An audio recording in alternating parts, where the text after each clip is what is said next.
Hey, what's up, everybody? Trader Spotlight Lab, DayTradingRadio.com. I'm your host, RPM. It is Thursday, March 17th, 2011. Tonight's show, member and long-term trader Epik wants to tell us all about how he's traded at the CME, floor trader, all kinds of different experiences than the average trader, obviously. Lots of experience. Should be great. I had a good time talking to him last night. On your screen, you see all the contact information, so we want you guys to join in with your questions. Stick around here for the news of Mr. Land and an ES update with NC Dave.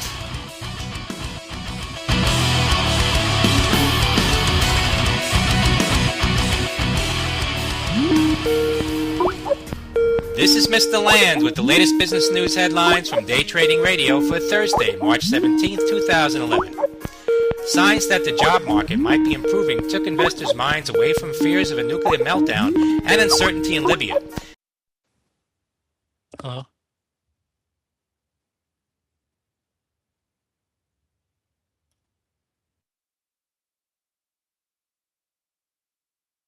That led to one of the best days of the year for the U.S. markets. The Dow ended the day at 11,774.59, up 163.67.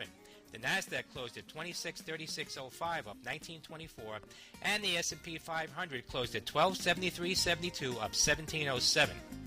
Shares of FedEx gained 261 to close at 87.89 after the company missed on earnings, but beat slightly on revenue and raised guidance.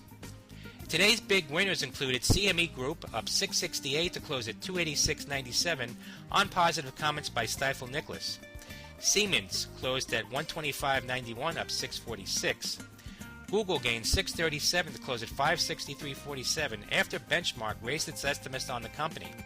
Apple closed at 335.26, up 525 after positive comments at Pacific Crest and Credit Suisse.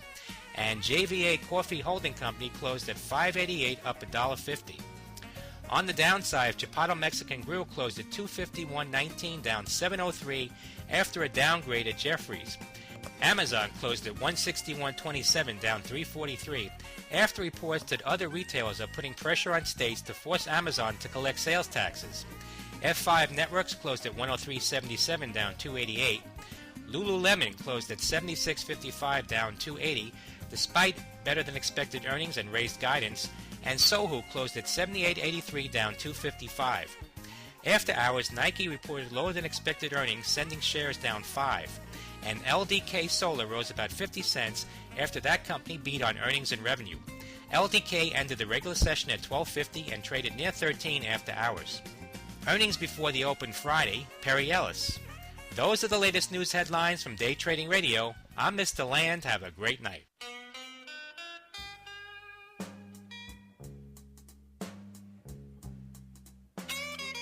Hey y'all, this is Dave from Dave'sAllNightCafe.com bringing you an ES update for Thursday, March the 17th. Our overhead resistance today was 1277 and a quarter. We made a high of 1274.5 before we pulled back. Our downside target is 1238 and 3/4. Now this is on a daily chart. To get a trend change, we would have to close above 1283.75. So keep that in mind. 1277 and a quarter is your first overhead resistance. Your second resistance is 1283.50. A close above 1283.75 would give you a trend change. Right now the technical trend is down with a target of 1238.75. 1238.75. Okay, tomorrow keep your eye on 1268 and 3/4. That is your daily gap for tomorrow. Has a 98% chance of getting hit during regular trading hours. Your second number you want to watch would be 1261.42, which is tomorrow's pivot. Your pivot has an 89% chance of getting hit tomorrow during regular trading hours. We did leave a gap open today at 1254. Also, we did notify our subscribers at 10:33 a.m. this morning to go flat. It's a very non-technical day. If you'd like to get on that notification list, go to davesallnightcafe.com. There's links on there to StockTwits, TweetDeck. You can get on the email list. There's several ways to stay up to date and get these levels sent out to you all during the day. We give you support, resistance, and target levels. Pretty daggone accurate, if I must say so myself. Always use a stop-loss order. Hot dogs at Dave's All Night Cafe, 4 for $1. Fresh ones, 3 for $1. Y'all come on in, get your hot dog, mustard, mayonnaise, chili, or slaw. Y'all have a good night. Good luck in your trading, and hey, I'll talk to you later. Oh, wow, Dave. Awesome, man. Thank you. I love it. What'd he say? 4 hot dogs for $1. 3 hot dogs for $1 if you want fresh ones. Oh, my God, man. The guy's a riot. He's one of a kind. But we appreciate what you do, NC Dave. Thank you. And also thanks to Mr. Land, of course. Always punching out the news for us all day long. And also for the Tech Talk show, and also for the Trader Spotlight show like tonight. So thanks, Mr. Land, for that. And now, I want to say hi to everybody in the room, of course. We got JD, Barnstormer, Trevor, Trade for Pay, Florida Dave, Huckleberry Sue, new member Huckleberry Sue, and NZ and Beer Nut, Zigzag, all the regulars in there. So I want to say hi to everybody. We're going to get started now with a special guest. His name is Eric, and of course his username is Epik. And hopefully he's in here with Skype. He's had some tech issues with his internet. Let's see if we can get this thing to hold up. And if not, we will definitely consider a phone call to keep this thing rolling. So I believe I hear him now. Eric, if you'd ever go ahead and say something for me so I can get your audio levels. Say hello to the crowd. Good evening, everybody. Hey, man. Sound okay? Yeah, you sound great. Everything's working? I think that's going to work perfect, man. Let's see. Good. Awesome. So, hey, welcome, and just want to thank you, for stepping up and wanting to do this with us, and the members appreciate it. And if you guys want to go ahead and start sending me some private messages for your questions for Eric, and or it's okay I call you Eric. Yeah, that's fine.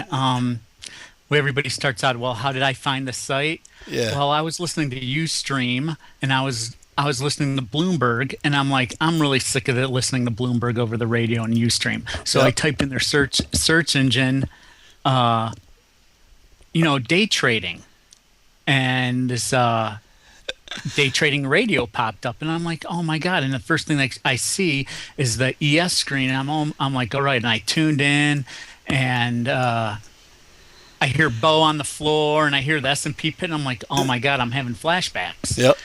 And I tuned in and I would see what was going on. I never went in the chat. I didn't even sign up for the trial membership. I just kept on tuning in. Right. And all of a sudden RPM starts a show and tech show, and I'm like, you know what? I really need a tech guy. I found it more added value to the site, and I was like, as soon as you started doing that and these trader spotlights, I was like, I'm in. I go, John's a good guy. He's got the right idea, even though sometimes, I was all cautious because I've been to sites where they're nothing but pumpers and dumpers. Yeah. And especially with those pennies and stuff like that, like iHub and stuff like that, and people are trying to push their own agenda. And I was like, I don't know if I really want to do this and spend the money. I'm not in the chat. But since, I saw that he was doing a good job, and I saw that, I need a tech guy, and I really need to learn about some of this stuff, because it's not like I can go and say, hey, I got a tech problem here.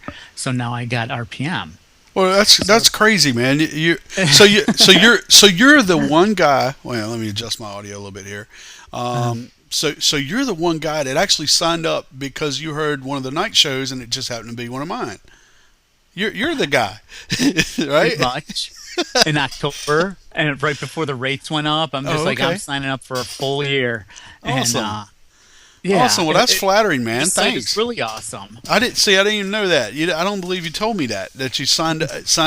Because the thing is, everybody can watch these request stuff. Like, Yeah. oh, please send whatever, so I can show my sponsors. Well, Yeah. Yeah. And see, the thing is, most of the people watch at night and whatever, they, most of them aren't members probably because, these shows will always completely be free, where anybody can listen to the show and listen to the day show and not be a member. But I guess you decided to sign up because the rates were going up, and I guess I pushed you over the edge or whatever. Yeah, you put a gun to my head. Well, that's awesome, man. So, but you've been listening to Day Trading Radio in general for a right good while. And for over a year now. Okay. Like right when the market was getting choppy last year, or after January, it was like February, March, just like what's happening today. It was getting really choppy, and I was like, I really need to look, see somebody, because trading, on the computer is I mean, it's fun, but it's not exciting. Mm-hmm. It's just like there's no human factor. I can't trade ideas with people. I can't BS about, hey, what did you do? Did you get lucky last night, or what's going on? You kind of get that isolation type of thing. You feel like you don't have. I mean, you can put the news on and you can do all that, but it's not the same as actually having real interaction with other people and being able to listen to somebody like John. It's not quite the same when you're kind of isolated by yourself, right? Right. When I was in Chicago, I had a friend blow me out, and blow you out. So what does that mean? Blew me out. Our account. Oh God. Okay. Yeah, so it wasn't me who blew myself out. It was another guy I was working with blew us out. Okay. And basically, it was in, I want to say 2004. A guy who was backing us to do these arbitrage trades in New York was shorting Google and Yahoo, and that was obviously the wrong position, and so he had to stop backing our funding. But it's just that's what getting blown out's all about. But where was I going? That's okay, man. Just relax. This is going to be good. All right, so everybody, I was and of course, the thing we were talking about. I'm sorry about being alone trading. So I spent 3 months myself trading from my apartment in Chicago, and I don't think I left the apartment. I got food ordered to me. Laundry was in the apartment. Mm-hmm. I was like a shut-in. Mm-hmm. I was trading and I was shut in. So I mean, it was because I had no interaction with anybody else, because you could basically just live in your house and have everything, get on the internet and say, okay, I want a pizza today from whoever, Domino's. Right. Oh, there was a Peapod and all these little internet places. You could have gotten your groceries through them, and they'd drive up with their van and drop off your groceries after you put in your order. So basically, there was really no reason to leave the apartment. Right. So that's the whole thing on just trading, and how important it is to have John here, and just. His discipline's just going, okay, wait till you have the crossover and stuff like that. That's really good for the new traders. Mm-hmm, mm-hmm. But you're definitely not a new trader, Eric. I mean, you were telling me last night when we were doing some sound checks and some Skype. He had a few problems with his internet service provider. Maybe we got everything ironed out, because this is the longest we've been without your internet shutting off on you. So knock on wood. Let's hope everything works okay. No, but last Thursday we were on for 6 hours and everything was good. Yeah, on the show that everybody complained about not going down too well, and of course I was I wanted to, I was as mad as anybody. So you were telling me last night, Eric. You were telling me all. I remember seeing your resume, and I remember I sent it. I believe I forwarded it to Dak a couple weeks back. It was about 2 or 3 weeks ago. May have sent it to John as well. I said, "Hey, what do you think about Epik? Check it out. Because you sent me, you're like a the majority of your resume you put in an bio, whatever you want to call it." And which is on the site now, guys. If you guys are just joining us, by the way, I'm RPM. We're doing RPM's Trader Spotlight Live, and of course with me, I'm your host RPM, and we're on DayTraderRadio.com. So, of course, if you guys haven't figured that out, if you're watching us on live stream, this is DayTraderRockStar's DayTradingRadio.com live stream channel. Check us out, DayTradingRadio.com. Come to the actual website itself, and you will see the updates. I believe I posted all the information on Eric, and you will see all that is one of the updates when I announce the actual show. Now, the text is kind of small. Just control and scroll up on your mouse wheel, and the text will get large. You can read everything. I didn't want to consume the entire page because there was so much stuff I wanted to put in there that he sent me. But you're definitely, what I was getting to is you definitely are not a newbie trader. You might be relatively new to day trading radio, if you want to call it a year of being new, but you've got a whole totally different background, and I think 99.9% of the people that are listening and the people in our chat room that are members, you come from an entirely different. You were telling me last night all about the having your spots on the, and your spend all that time in the CME and all that and everything. It was blowing my mind. So why don't we talk about I'll tell you how I got started and everything else. Well, I served in the Marine Corps, and I'm like, why should I be working? I should have my money working for me. So when I got out, I eventually took some business courses because I didn't know anything about business. And one day I just go, I'm going to the CME, hand out resumes, and try and get a job there. So I passed out resumes through both towers of the CME. And I got 5 interviews, 3 callbacks, and I take a job as a runner in the meets, making like $125 a week. And all I would do is stand next to a phone broker. He'd get an order from the outside of the pit, or an order, a phone. Somebody calls in and says, "Hey, I want you to buy, 2 Feb bellies at the market." He writes it down on the, slip of paper on the buy side. I run it over to the right pit and give it to the right broker, and he'll go execute the trade.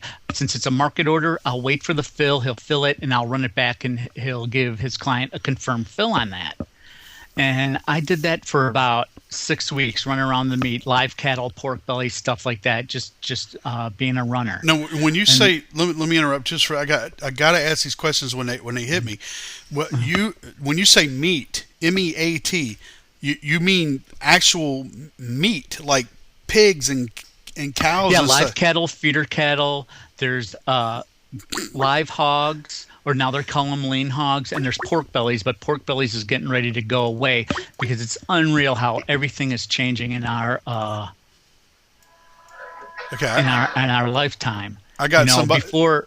I'm sorry, Eric. I got somebody else in here with us now.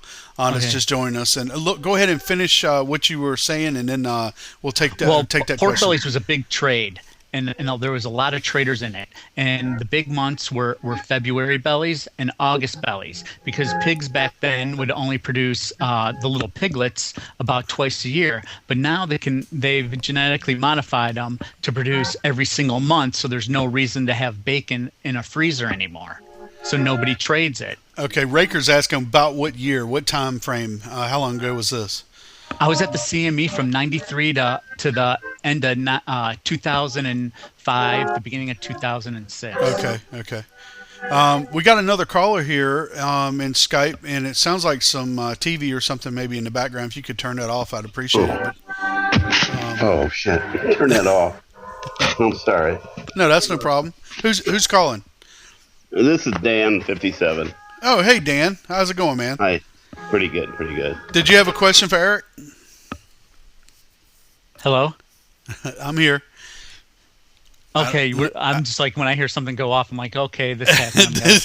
No, we're good. Let me tell you, when all the products used to be on one floor at the CME, and in September of 93, the Eurodollar futures and options went upstairs, and all the currencies got their own floor because, we were expanding. There was more and more people doing futures. So the CME said these products need their own floor. And I guess that was the beginning of the end. So I left the meets and started clerking in the Eurodollars in the back months, and the Eurodollar is nothing more than $1 million deposited outside the United States in a bank outside the other state. Outside the country, which has its own interest rate. It's not going to be as good as a treasury, but so there's a little higher interest rate on that money deposited overseas. So that's it was the biggest pit in the world. There had to be at least 1,000 plus traders in it.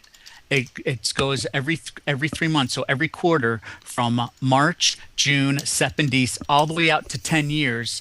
Though a future is traded, and there's options on the first, I'd say 5 years. When I was there, we only went out to 2 years on the options, but now I think they almost do it all the way out. Okay. And I would trade not trade, but clerk in the third and fourth option, which would be June right now is the front month. So then after June would be SEP. I would be clerking for the DECE and the March futures.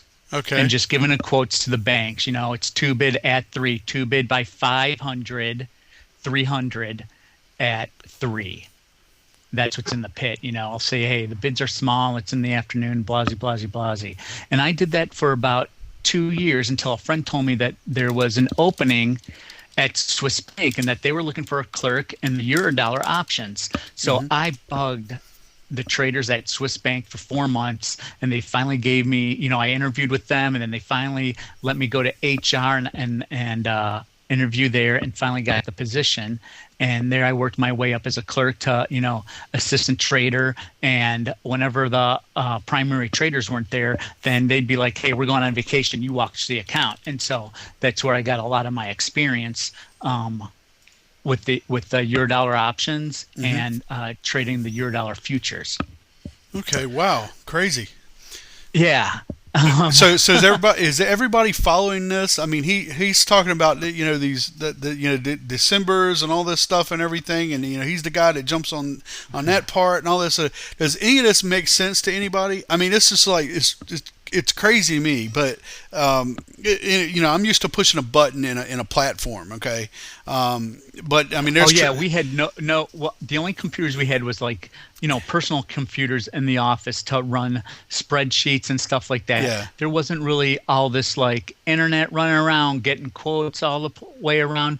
All I would do is stand in the pit, listen. I'd listen to bid and ask, listen to the size, look at hear the volume as it coming into the pit, hear the roar of the pit, and just talking about it gets me so excited. On some days it'd be dead of the world, but if you have the first Friday of the month, it's unemployment, everybody's standing there at it's 7:20, the Eurodollar's open, you're standing there, it's all quiet, all of a sudden ding ding ding at 7:30 the number comes out, the horns blare to let us know it's a changing of a period, and it would just the noise just go crazy, something coming unexpected, and there'd just be all this volume and anxiety. Yeah, and the floor would literally bounce up and down. And on those big days, you feel the floor vibrating and the yelling, and guys just going hoarse. There was times at the pit that it was so tight that you could lift your feet up off the floor and not fall down. It's crazy, man. It sounds like a concert. The sweat from one guy would get your jacket and clothes wet too. And you had to have that jacket every single day. And you had to have that jacket, right? I mean, you know. I mean, it's got to be. It must be like a concert. I mean, worse. It sounds like. I mean, this is fascinating, man.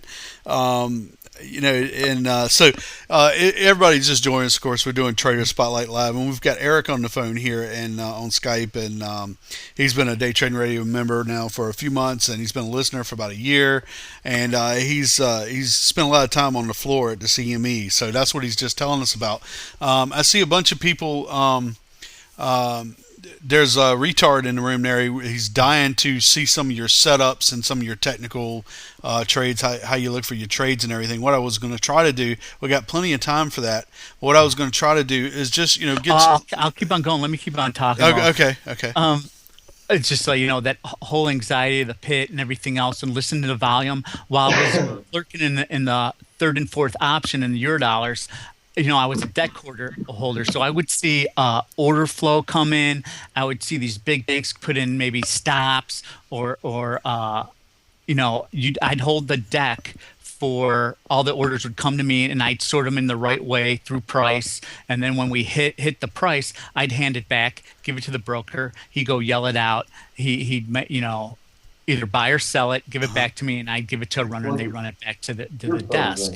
So that's where I learned about order flow, listening to the bid and ask. And so when I'm watching my screen, I like to look at the bid and ask size, just to see where the market's trailing. Like lately, these past 3 days, I didn't see the market today because I've been doing my internet problems. Right. But every time you look at it, it always seems like the bid was 100 and there'd be like 300 or 500. This is like with any of the stocks. There was always size at the offer.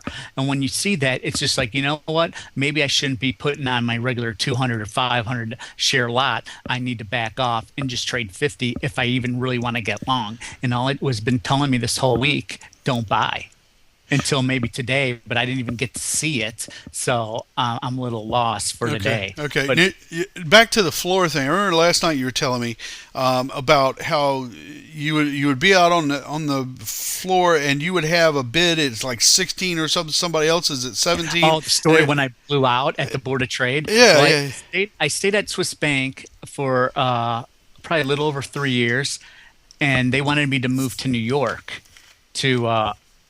because they were in 97. This is the end of 97. Computerized trading was already going on. Banks were pulling out their market makers out of the pit. I see. Saying, we can do this electronically. Right. And it's unreal how forward looking they really are. Like this was happening early 97. They were preparing to leave the floor. And talking about other trades back in 96, we were trading, we call it the Y2K butterfly. The Y2K butterfly was trading for 4 years before even Y2K came out. The whole thing about the Y2K trade was, right, yep. The interest rates would be higher because there'd be a demand for cash. So what would you do is you'd sell 2 of the Decembers and buy one of the Seps and one of the Marches for the next year, and that was that was the Millennium Butterfly, and Millennium Ironfly. Now they wanted me to move to New York. That's when I took out my buyout. Mm-hmm. They had to buy out my contract. I used that money to go and get a seat at the Board of Trade, where I traded in the 30-year bond pit, and I traded in corn. Now, back then, like 97 up to about, there was a lot of consolidation and everything, like you're saying, everybody's moving to electronic trading and all that and everything. So you didn't actually go to New York, right? Because you're scared that your job might be shuffled out of the mix, and then you'd basally relocate for a short period of time. Relocate back to Chicago or stuff like that. And I really didn't know anybody in New York. Right. And there was a discrepancy in pay. I go, this is what I'm paying for rent and stuff here in Chicago. Yeah, I'm getting a pay increase, but I can't find the rent, cheap enough or comparable in New York. So I was just like, you know what, buy me out. Yeah. And they bought me out, and I used that money and the money that I was saving to get a seat at the Board of Trade. Okay, cool. So I was a local at the Board of Trade, where I traded my own account with my own funds in the 30-year futures pit and in the corn pit. Wow. So everybody, if you guys are just joining us, I'm RPM. Of course, we're doing Trader Spotlight Live. This is Eric, and his nickname or his chat name, and he is a member. MJ sent me about 20 questions.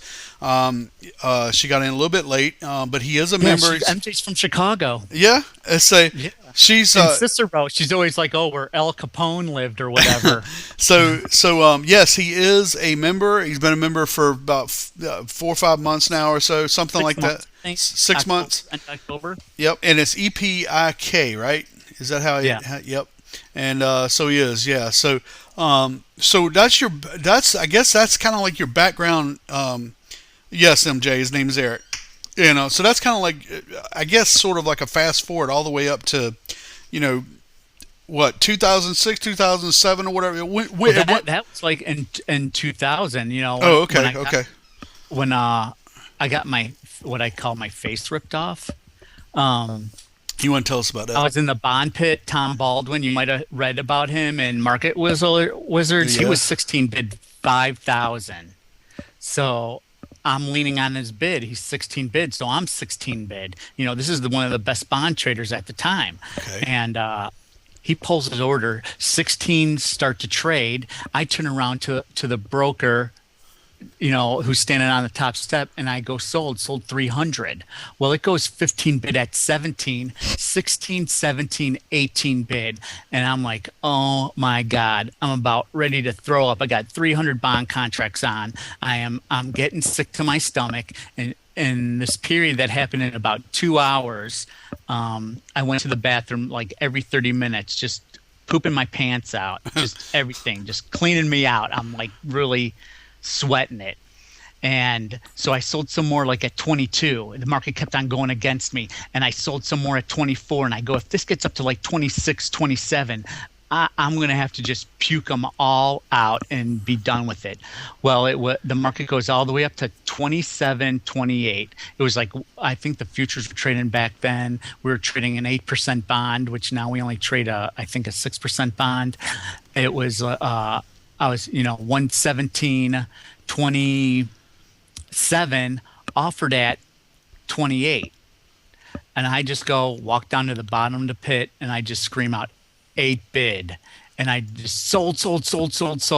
I mean, just writing down contract after contract. Sold you 200, sold you 100, sold you 50, sold you 10, sold you 1, got 5, there, done.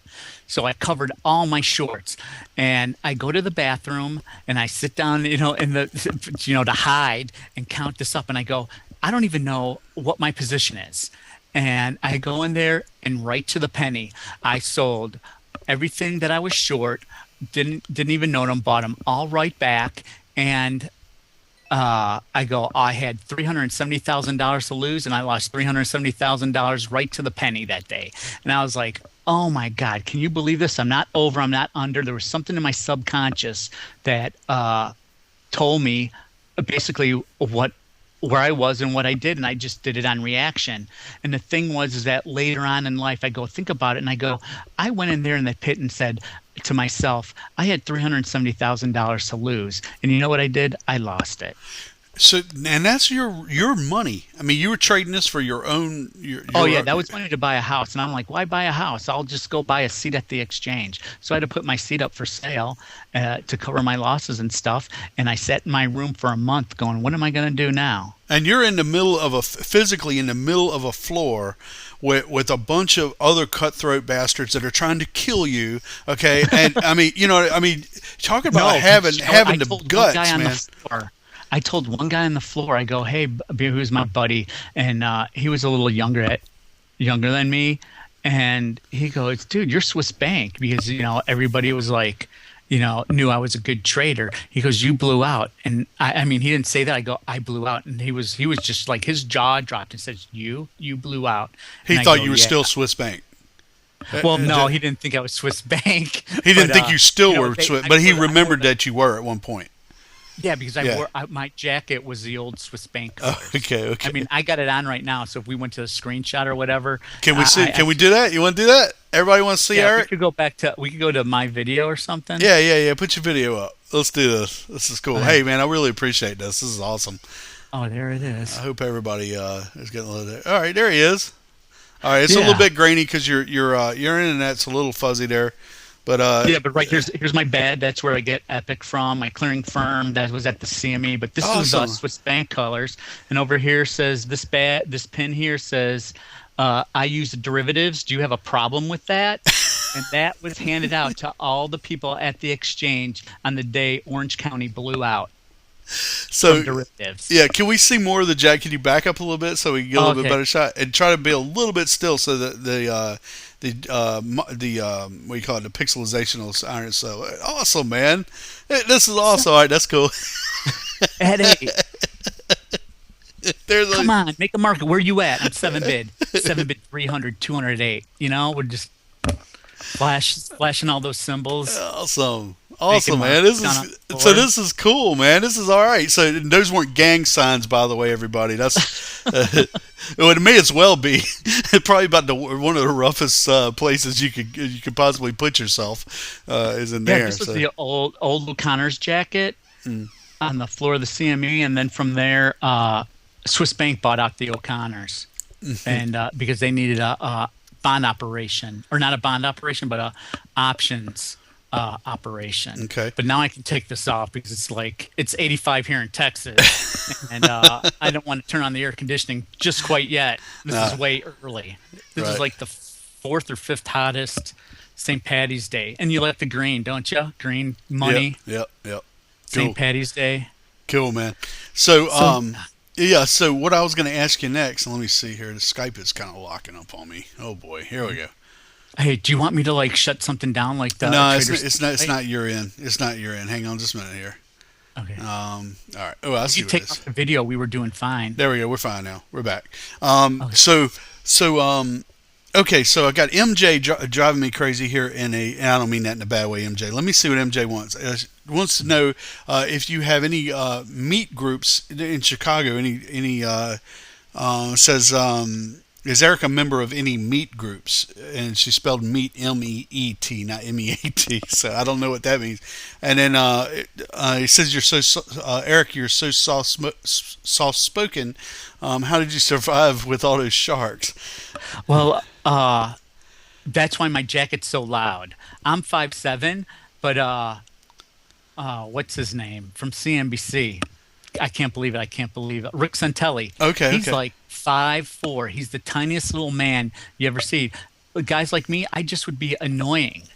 All these guys would be like 6'5" football players. There were some former football players there, hockey players down there. All different types of lifestyles and backgrounds. There'd be firemen on their day off, come down there to trade. And all I would do is just get in their face and just be annoying and just be 7 bid. I'm at 8, 7-8. What are you going to do? And eventually, the broker would be like, shut up, here you go. And they hit you or whatever. Because the whole idea when you're a local and you're that pit, you want to buy, 7s and sell 8s. You want to buy, 5s and maybe sell 6s and 7s. And all you're doing is trying to capture that bid and ask. And, it's rough. It's really hard now because I had to leave the floor because the paper was drying up. You don't want to be hitting, even though you hate everybody down there, they want money and, you're there for one purpose to, make a living.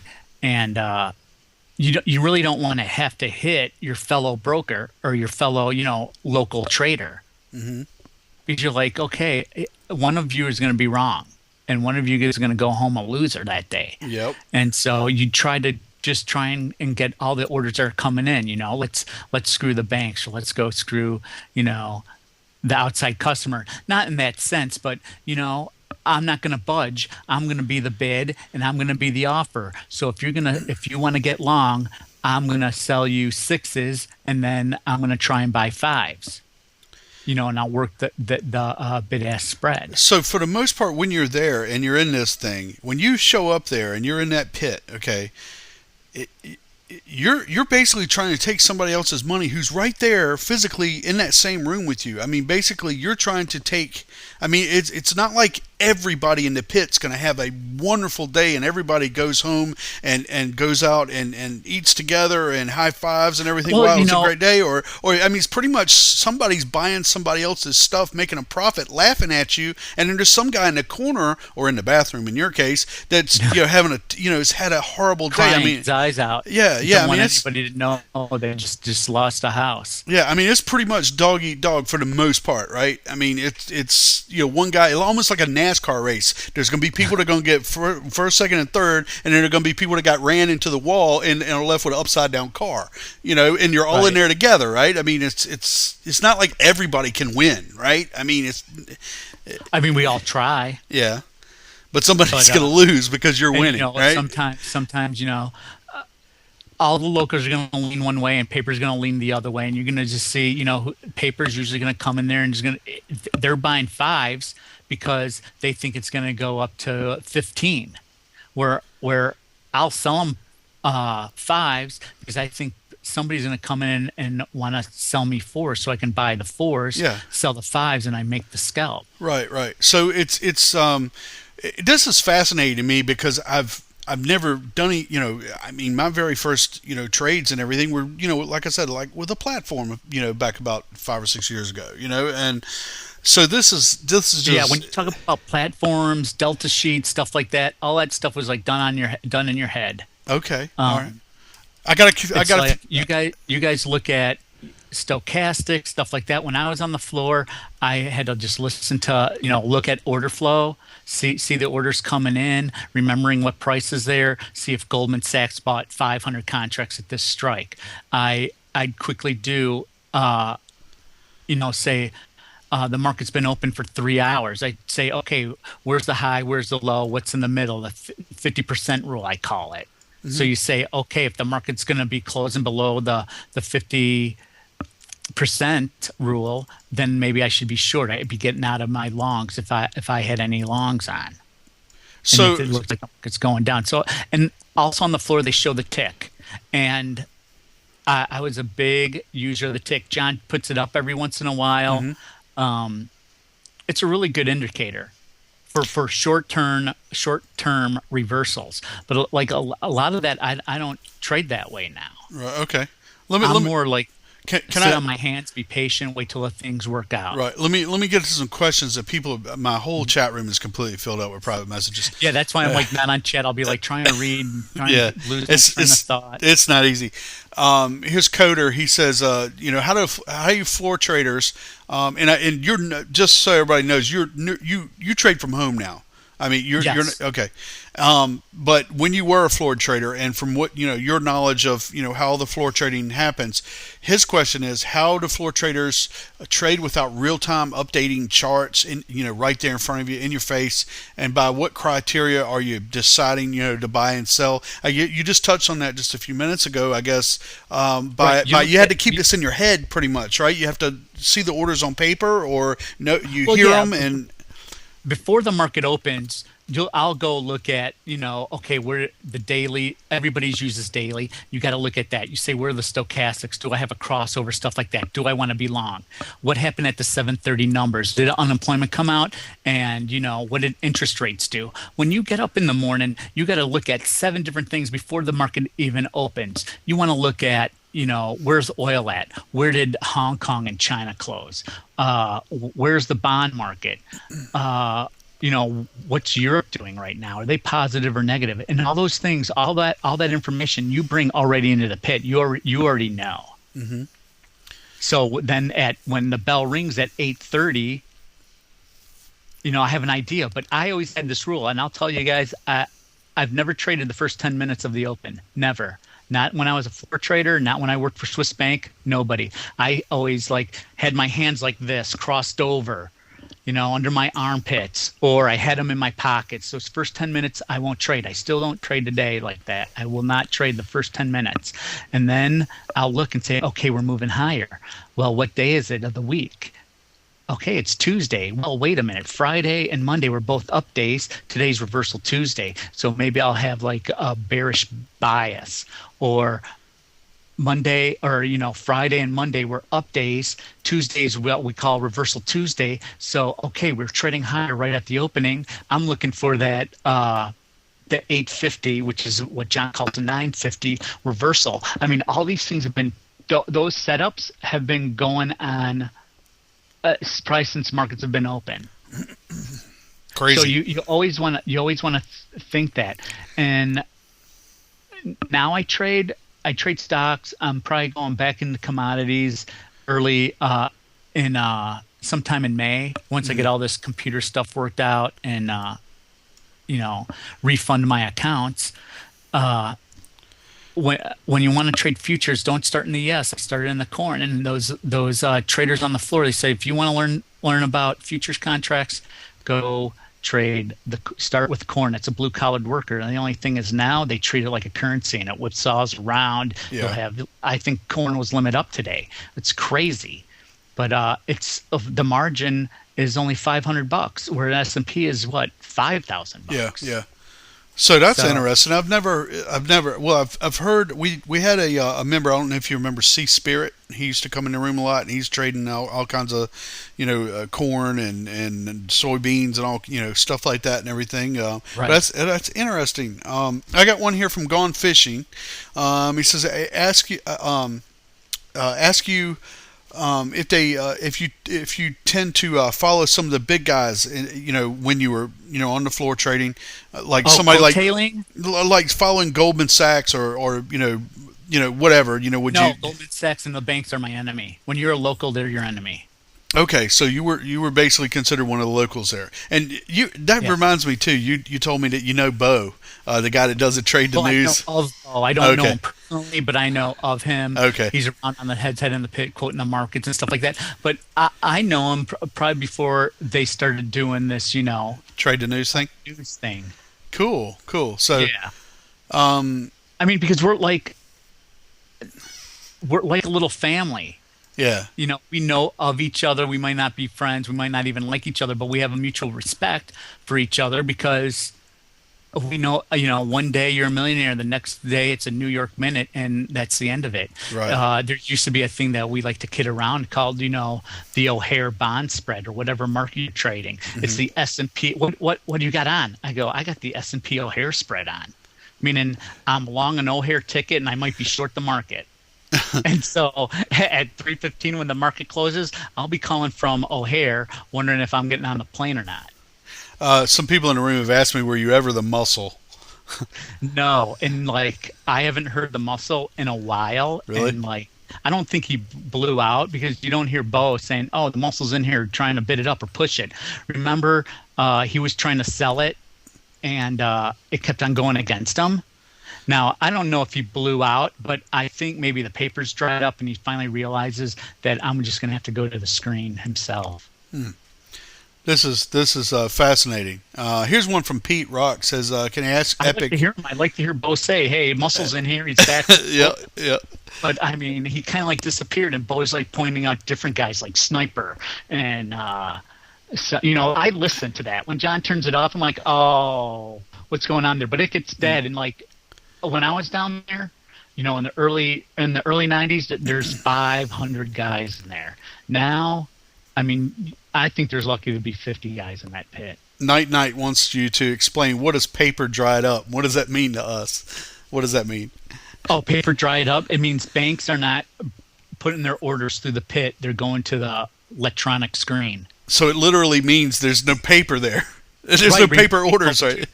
Yeah, I was a phone clerk, and they give me a piece of paper that says go buy, 2 bellies, or go buy, 1,000 Dece euros. That kind of paper dried up. So when you when you said you're trading meat, you literally meant you were trading meat, and when you say paper dried up, you literally mean the papers that these orders and stuff are written on that are showing up and get moved around physically at this floor. That means that this papers the paper's not there anymore. That's what you literally mean by that. The banks, there's customers are not going through the banks, and the banks are not putting in, small 1 and 2 lot paper orders, that they would write down. Because if I want to trade a futures, I don't have to call my phone broker up and say, hey, buy me 2 bellies, or I want to buy 5 cars of corn or anything like that. I just go on the internet, pull up my account, and boom, it's done. Just like that. Yeah. So that nobody knows this. Unless there's some traders here from the floor, people in Chicago know the industry.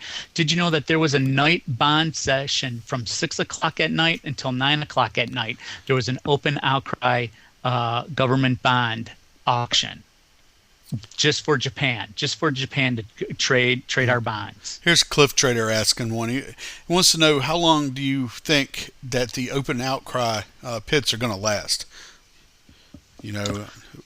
I wish it'd last forever. I remember going to all these meetings saying we want to have side-by-side trading with electronic, with the Globex. Mm-hmm. And we were all screaming, going, no way, it's going to cut into our business. No way, we don't want side-by-side trading, because they had Globex only at night. All the orders during the day would come in to the pit, and at night you can make trades on a Globex platform. Okay. Well, they wanted to say, well, now we want to run this electronic trading side by side. So there'd be a day set, there'd be during the day, there'd be open outcry, and you had the option to do it electronically. Mm-hmm. And, we screamed, no way, keep the old way. And eventually they saw this volume just going electronic, and they said, okay, we'll try it out. They did it very slowly. Every couple of months, one contract would go electronic. They say, the front month euro contract, it doesn't move. We might get a one tick move it a day. So let's just put that electronic. Okay. And then all of a sudden, 6, 7, 8 months later, now we're going to do the first year is all electronic. And now everything's electronic. Yeah. I mean, it just seems to me when I see it in action and everything, at least to me as a an outsider on this thing, just from a layman's perspective from the outside, I see it on TV or whatever, and Mr. Top Step, with the people back there, and I'm thinking to myself, either these people have a leg up on the rest of us and we're all idiots, or getting scraps or whatever, and they really have the option to really make the money, and they're really the movers and the ones that are making it happen. Either that, or either they're the ones that are old fashioned and the rest of us are sitting at home in our underwear, doing it from home. You don't need to go in there and sweat and, get your elbow in your nose and all that stuff. So it's just fascinating. It just seems so foreign to me, even though I know it's part of everything, Yeah. On the 20th of April 2008, the CME closed all their floors at their building, and they moved all the pits into the Chicago Board of Trade buildings. Mm-hmm. And that's basically the beginning of the end. When you go and you see Rick Santelli, or you look at these guys and they're on the floor of the exchange, what do you see? You see all these rows of desks. Though that used to be filled with banks and firms. Just sitting at the desk, picking up phone calls, talking to people, executing trades. It's all electronic. All those desks are empty. It's kind of sad. And the only ones that are in there are the locals making the market, trying to keep a tradition that's been going on for over 150 years. So you do see it basically. It's going to electronic. We are the only country that has open outcry. Every other country, it's nothing but electronic markets. It's fascinating to me too. How can somebody that's in that pit, how can an order that they outcry or whatever, and they say they're taking an order or whatever, they're buying somebody else's whatever, they're making the actual orders are happening right there, and they're verbally expressing this. How does it actually make it to the actual real market, which everybody else uses electronic? I mean, it's all electronic, right? Or does the buy and the sell start and stop right there between those two institutions or those two individuals right there, and it never even sees the real internet market? Or you get what I'm saying? No. Yes. Okay. There's arbitragers in there. And what they'll do is, notice how the tick sizes are all different. The E-mini on the S&P, it takes 5 contracts to equal one big contract. And so they'll arb that. And plus the tick values go from, 0 evens to 25s to halves to orders to evens again.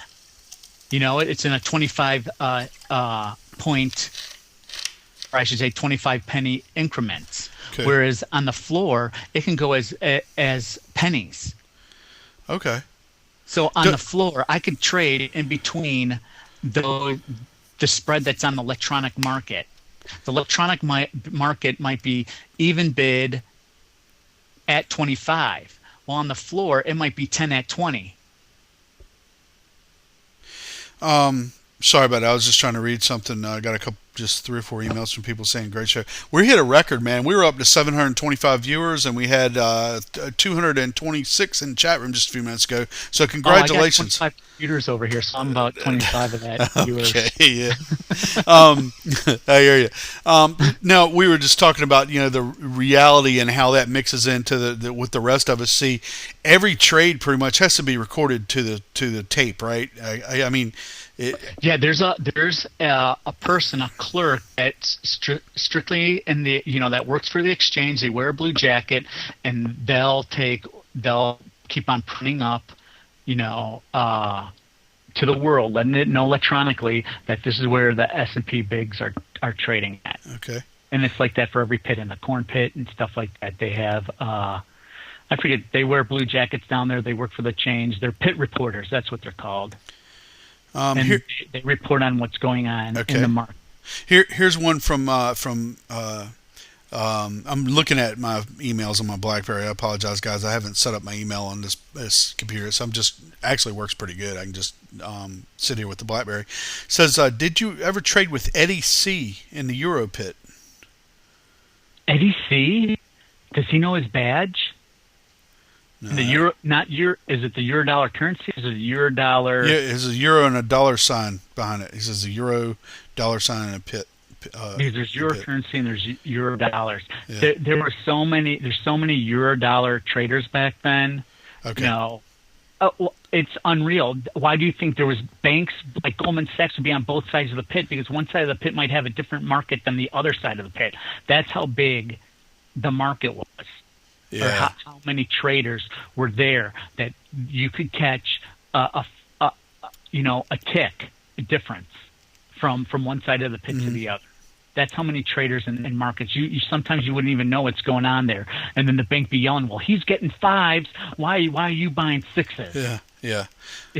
And I'm like, "Well, that's where it is over here. I can't reach over 500 guys and say I want to buy those fives when right in front of me, I can buy sixes, and I'd rather be buying the fives, but And so then try to hang the broker and things like that, and you're like, hey, we're in a fast market. I can't be held. So Big D just came in the room here, and he wants to know. He says, well, he must be a little bit late, and so we're just wrapping up an hour here. So I'm RPM. We're doing Trader Spotlight Live, DayTraderRadio.com. This is Epik. He's been a member for about 6 months. He's an ex floor trader, tons of experience, and now Day Trading Radio member for about 6 months now. And his name is Eric, and goes by Epik in the chat room. Big D is a great Day Trading Radio member, and he's just sent me a private message. He obviously came in a little bit late because you did this earlier, but if you could do it for us again, he wants to know if you could show us some of the hand signals one more time. Okay, yeah. Okay, when you're buying, you have your hands in front of you like this. Let me see if I can get them in the screen. Your hands are in front. It's buy. Quantity is out here in the open space, and if you touch your face, like here, like this is 10, this is 1. I want to buy 1. Okay. I'm willing to pay 1 on 1. So quantities out here when we were arbing to be like, what are you? And then, quantities here, your face, prices out here. I might have had that confused because I'll go 7 bid on 200. 300, I have 300 offered. My hands are facing away. I want to sell 300 at 8. Now I worked in the Eurodollar pit. There's, the stuff goes out for 10 years that you can trade. So if I wanted to trade a put, this is a put. If I want to trade a call, you'd be call. If you want to trade a strangle, you just strangle yourself. If you want to trade a straddle, here's your straddles. If I wanted to buy green March, I'd reach to the side of my back, or I'd go like this for green. And since I was short, I'd have to raise my hand up to the ceiling so the guys way in the back months could see me, because literally it had to be about 60, 70 feet from the Eurodollar options pit to the back month futures pit. This is fascinating. You'd scream and yell, hey, I need to buy red. Red would be this. I'd be touch my shoulders on the side. Red Dees. There's Dees, March like in rain or wind. Then you have, of course, your SEP. And right now we're playing trade in June. So this is June. There's June. This is fascinating, man. This is absolutely so I'd be like, phenomenal. Hey, what's there in the Deech what's there in the June 37.40 call spread? And then the guy would give me a quote. It'd be like, hey, we're trading, 25. 25's like this. In the S&P pits, they'll do like this because they're doing halves. So this is like 20, and this is 25. So and you know where the screen is there. Yeah, you're good. So you're doing. Yeah. I mean, you're literally everybody's communicating. There's noise everywhere, but most of the one-on-one communications is actually being done with the signals, like just with the hand signals. Yeah, because what they tried to do, the hand signals came up because you write the order on a piece of paper. Everybody wants to be secretive. You write the order on a piece of paper. Well, the clerk knows about it. It's going to be sitting in the deck holder's hand. Easily, the deck holder could go out with a broker for lunch and say, "Yeah, I just see Goldman sitting here with a 1,000 lot at in the Eurodollars at 95.50." And he'd be like, "Really? Are they buying down there?" Yeah, and be like, "Okay, I know where to lean. I mean, I'll try and sell it and push it down to 95.50." So Big D says who come here once the market gets a whiff of, oh, Goldman Sachs is buying 1,000 down at 95.50. The market might jump. So maybe I'll step in front of it and buy 95.51. So Big D wants things like that. So they went to the arbitrage. So when they got to the price, they would just arb it in with the hand signals, and nobody would know until that guy just said, "Buy them." So Big D wants to know who referees all this stuff. Like I said, there's security down there, and there's the pit reporters. Now the security there. Back in the day when I was down there, you couldn't have food on the floor. It was $100 fine. Second fine for food on the floor was $200, and it went up from there. Now, since it went for non-for-profit, since it's a for-profit operation, if you get caught with food down there, it's $500. I know guys back down there. Biggest fine when I was down there for fighting was $250,000. $250,000 because they walked off. They started a ruckus on the floor. They walked off the floor, and one guy got punched. Another guy got sucker punched and cut his arm, busted his hand through the glass in the floor, and severed his arm. So you're not watching the chat room right now, right? No, I don't want to pull it. So if we're cool. We're cool. I don't pull anything off. Yeah. No, we're good. We're good. But it's amazing because just now in the chat room we have. Is it zigzag? Oh man, I got so many private messages here. It's unreal. I feel like I'm in the pit. He's best market, you call it. Like there'd be nothing going on, and there'd be like one guy just pulling his hair out. Yeah. Personal fast market. I'm the one they carry out on the stretcher in the ambulance. Hey, so it's interesting because you're just talking about people glass breaking, all that stuff. They just say, how many did you ever see fights? I mean, were there fights breaking out, physical fights breaking out? Yeah, fights.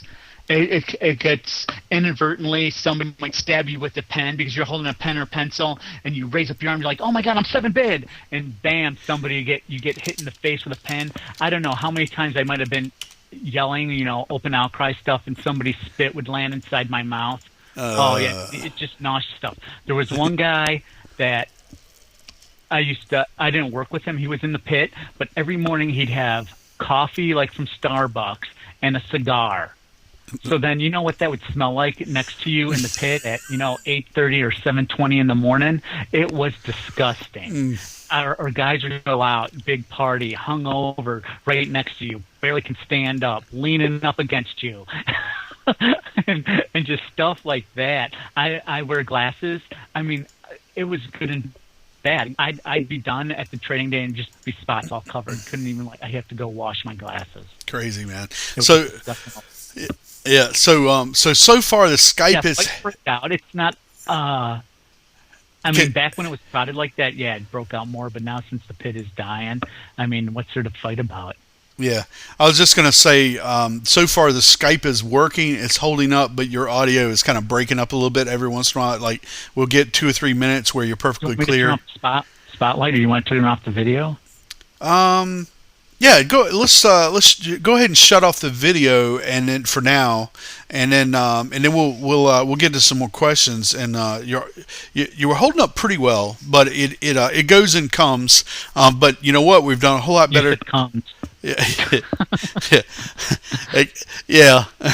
So, but it's like, hey man, it's so much better than last night where we couldn't even keep it going for like 5 minutes. We're already a good hour into this thing. So, there's Trade Free Diehard and Freebird and Zigzag and Bobo and Night Night. All these guys are. Habs Fan 50 and they're going crazy, man. They're getting all. I need to throw them some meat or something, or a dead. That's where I just started. That's how I got my foot in the door to just like they said, if you're not on the inside, you're on the outside, and all I wanted to do was get in. Yeah. I need to throw these guys in the chat room some I don't know, a dead gazelle or something, but they've got so many questions for you, and they're just blaring. I mean, this is the busiest nighttime chat room I've ever seen in my life. So I mean, out of 70 some shows. So why don't we do this? We just did an hour. Okay, and of course, I'm RPM, and this is the Trader Spotlight live on DayTraderRadio.com. Again, if you just joined us or just recently joined us, and this is Epik that we've got here on the Skype, and he's very experienced, floor trader, and he's just been there, done that. Okay, so now we've kind of captured everything, up to a certain point. Kind of went through it, kind of fast, and heard all the, the crazy stuff that the majority of us have never even, able to hear anybody tell us about. Now what everybody's asking about, and actually been asking about since the first 5 minutes of the show, how do I trade? How do you trade now? What do you trade futures? Do you still trade corn? What are you trading stocks? What type of we've had all these questions. What type of platform do you use? What's your favorite broker? This is what I use. I use a Scottrade. I have accounts with Scottrade. I have 2 of them. Mm-hmm. I have accounts with TD Waterhouse. Now I might be moving to MB. Coming into this site, I'm comfortable with Scottrade. I know I pay probably a little bit more than I'm supposed to, but I try and keep my trading simple, stupid. So I really don't need to be looking at a whole bunch of stuff. I'll pick out a few stocks. I'll run my scans and things like that. And this is how you trade. When I put on a trade, or I think about putting on a trade, and this is on the floor too, 3 seconds. Put on, where am I at in 3 seconds, 3 minutes, 3 hours, 3 days, 3 weeks. And then if you're going on the longer period, maybe it's in an IRA, you're thinking, okay, after 3 weeks, it's 3 months, 3 years. Am I keeping this 3 decades? That's how Dale Earnhardt used to trade. Isn't he a race car driver? He was the number 3. That was a joke. No, but I look at it threes, and since I'm not scalping and I'm mainly like swing trading, I'll look at 3 hours, 3 days. Those are like my big trades. Oh yeah, 3 weeks, and I'll tell you why. I look at that. It's good for beginner traders with accounts with less than $25,000. You have to write down all your trades in a journal and keep it by date. And then, either you're looking over your stuff every night, or I like doing it over the weekend, and I'll say, hey, what do I still have on? Is this performing for me, or is it dead money? So if you got a trade on and it's been sitting there for 3 weeks and you're losing money on it, why do you have it? You start saying, I need to get out. Okay. Or there's a reason why. It's like, okay, it's a loser, but I still believe in the company. Like some people are in this NNN. John was talking about like it's probably like the next best thing, and everybody's in Rovi. But I'm sure people who bought it at 60 are probably hating themselves right now. Okay. So you got to look at it like that. So when I look at my trade journal at the end of the week, I say, okay, I have this trade on. This is where did I buy it at? And I'll go back and say, oh my God, this is up 3 weeks, but it's still up for me, but it's not doing anything for me. I go, okay, I'll sell it. I made 50 cents on it. I'm done with it. And then move on to something else and say, oh, look at this trade. It's on for 3 days. I'll pull up its graphs. I said, hey, the Stochastics hasn't told me to sell it yet. I'm still going to keep it in play. So I just got another. Somebody followed up. Remember the question about the euro dollar traders? They asked, Did you know Eddie C? I think it was. So he emailed me back and he says the euro dollar options EDY. Does that ring a bell or make any sense? Yeah. Does he know? Why is it Eddie? Does he know? I don't know. This might be Eddie. He's trying to figure out if he knows you, maybe, right? Well, I used to hang out with Ed Sweeney, Marty Fiascone, Endo Pendergrass. His badge was Endo. Doogie, he's a multi-millionaire.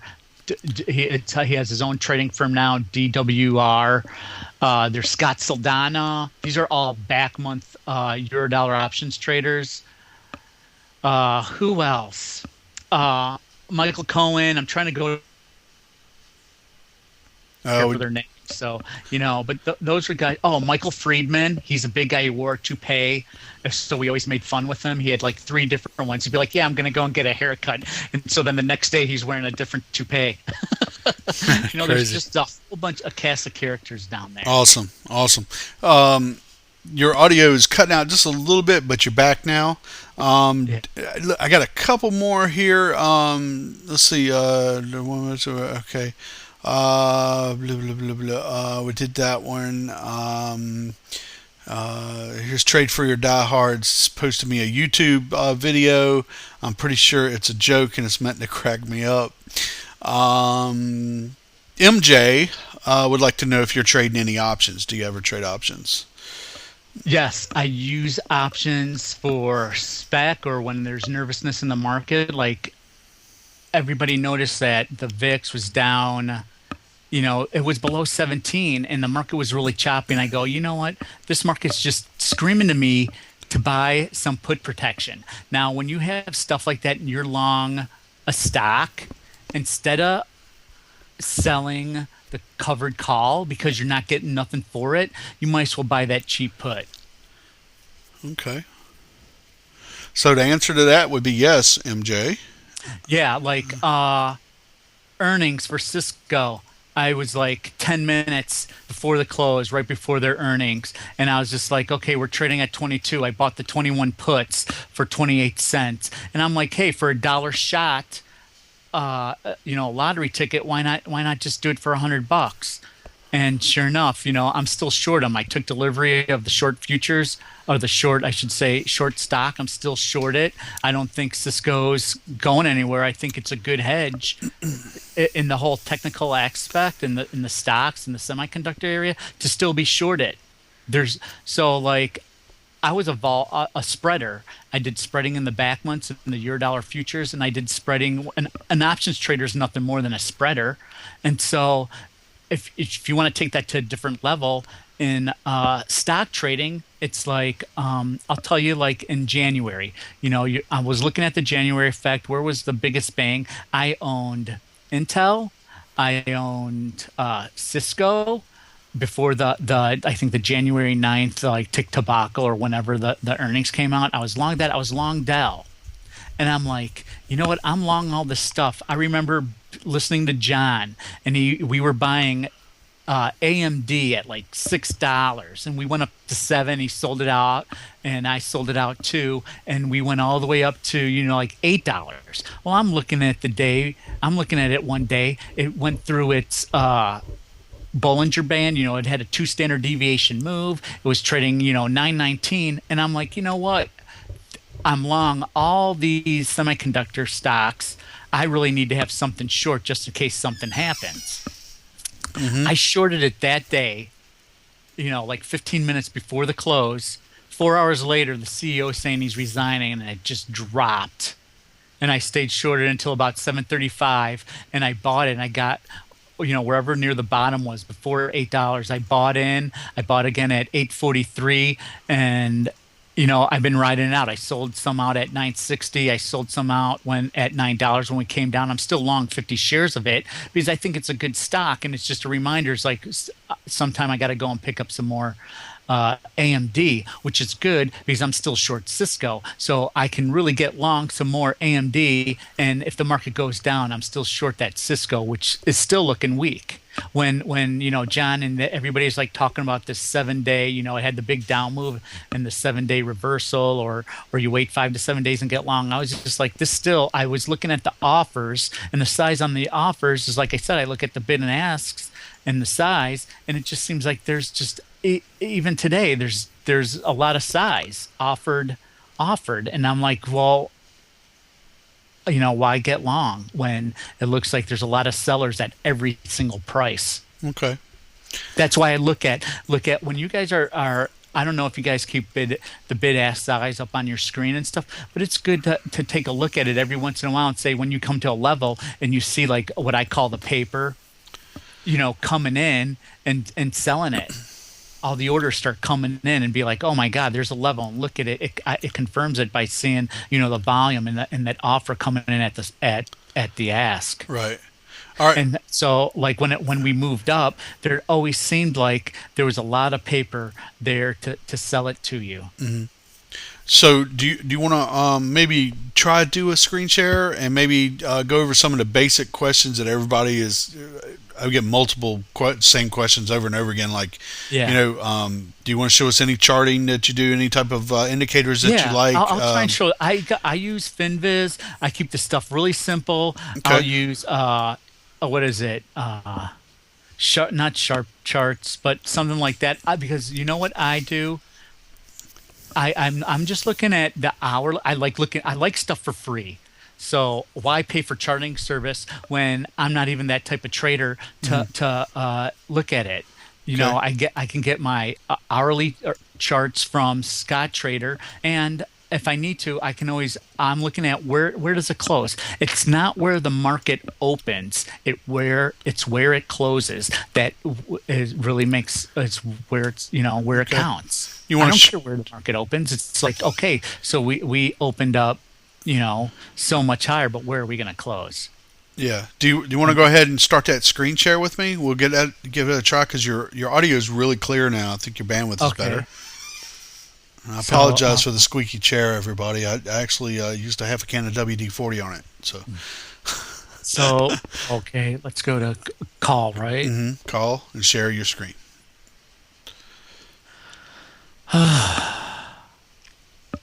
And if you guys are just joining us, I'm RPM. We're doing a Trader Spotlight Live and DayTraderRadio.com. And, of course, it's March 17th here, right about 20 minutes after 10 p.m. Eastern. And it's we got Eric on here. Highlighted. Oh, really? Yeah. All right. You don't have going to call. Yep. Audio settings. Yeah, I don't see it either. Yeah. Weird. I'll tell you what. Why don't we do this? Why don't we hang up and I'll call you right back, and we'll try it from scratch. Okay. All right. All right. So we're I think I know why, because we had two people in here. Now Skype's locking up on me. Well, that's great. The 64-bit version of Skype is driving me crazy, guys. It's crashed on every machine or acting crazy. I think maybe we want to go to that Uvu or Vuvu. I forget what the thing is called. But we'll close that, and I'll call him right back and see what we get here. Here we go. The Pope says Skype's messing up on him too. So, all right, now we go. It's probably because we had the video on. I think what it was is we had that other caller that wanted to do a thing with us, and I think it won't allow screen share whatsoever when there's multiple callers at the same time. So I'm going to try to expand our little box here. Cool. So you've actually got the live stream up. Maybe if you could close that. Would the Day Trading Radio website. I just wanted to say, this is how my setup usually is. Cool. Awesome. I'll have like 4 stocks or something like this. I got a whole stock list, and then I can go to look at EFTs or what got shorts on here. I got a watch list. Sometimes on the watch list, I'll trade stuff between like $7.50 to $30.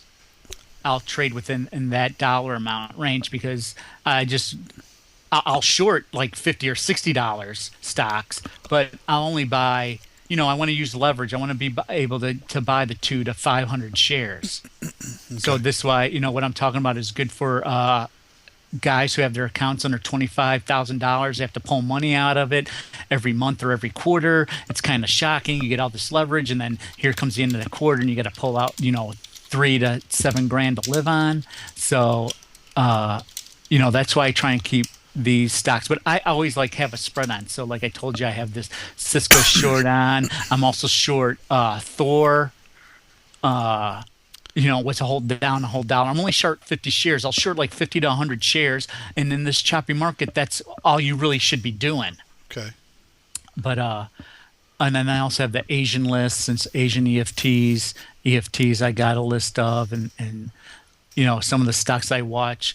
For you young traders, you want to keep a little bit of everything on your watch list. So I got my ADM, I got my Cisco, I got my banks like Bank of America. I don't look at Goldman, so I don't have it up there. I got Citi, so I have an idea of what the financials are doing. I have an idea what the techs are doing. I have an idea. I like the shippers. Not that I want to be long it. I'm not. I got out of them a long time ago. But I mean, we're almost at a point where maybe I can start looking at those again. So I have the shippers on. I like to trade that. I'm a big gold and silver trader. I like the spread in that too. Short gold, long silver, really good spread. It's that spread you could put it on. In 2007, just left it on. Okay. So hey, I got an idea, because your bandwidth is a little bit limited. It might be because you're pulling down the show at about 300K. Oh, pull that down. Yeah, what I was going to suggest, go ahead and log in, okay, and go ahead and fire up the chat room and put the chat. See if we blow this up. Well, put the chat room right there where you have the Day Trading Radio site, and then exit the Day Trading Radio site, and maybe you can answer some of the questions in the chat room directly, because I'm missing some of them. I mean, they're going blue. Maybe we have like a lightning round or something where it's Ask Eric, a question, and we just about every show we try to do this. Here's Clee 6613 says, when you lost it all, how much was it, and how much did you lose, and how'd you make it back, or how'd you make a comeback? That type of, if you want to. I'm still trying to make a comeback. I mean, $370,000, that's a lot of your own money. I mean, I had worse losses at the bank. At the bank, I was at the money 8,000 deltas, and if a 2 standard deviation swing, it'd go, 16,000 deltas in the Eurodollar pit, which, every day my P&L would adjust over 300,000, which was nothing. But I mean, my worst trading day on the floor ever was a loss of $6 million in 2 days, and the best trade I ever made was $12 million in 2 days. But the worst personal loss was $370,000 in literally 2 hours. Yeah, we've got a lot of people. It was like 4 hours, but I went to the bathroom 4 times. It was just heart wrenching. A lot of people. Let me I was going to say a lot of people are asking that kind of question. They're kind of personal, but I guess if you're, if you're in the, most of this was when you were out there in the war zone, so to speak. So, it's like the losses you get by. You get past it.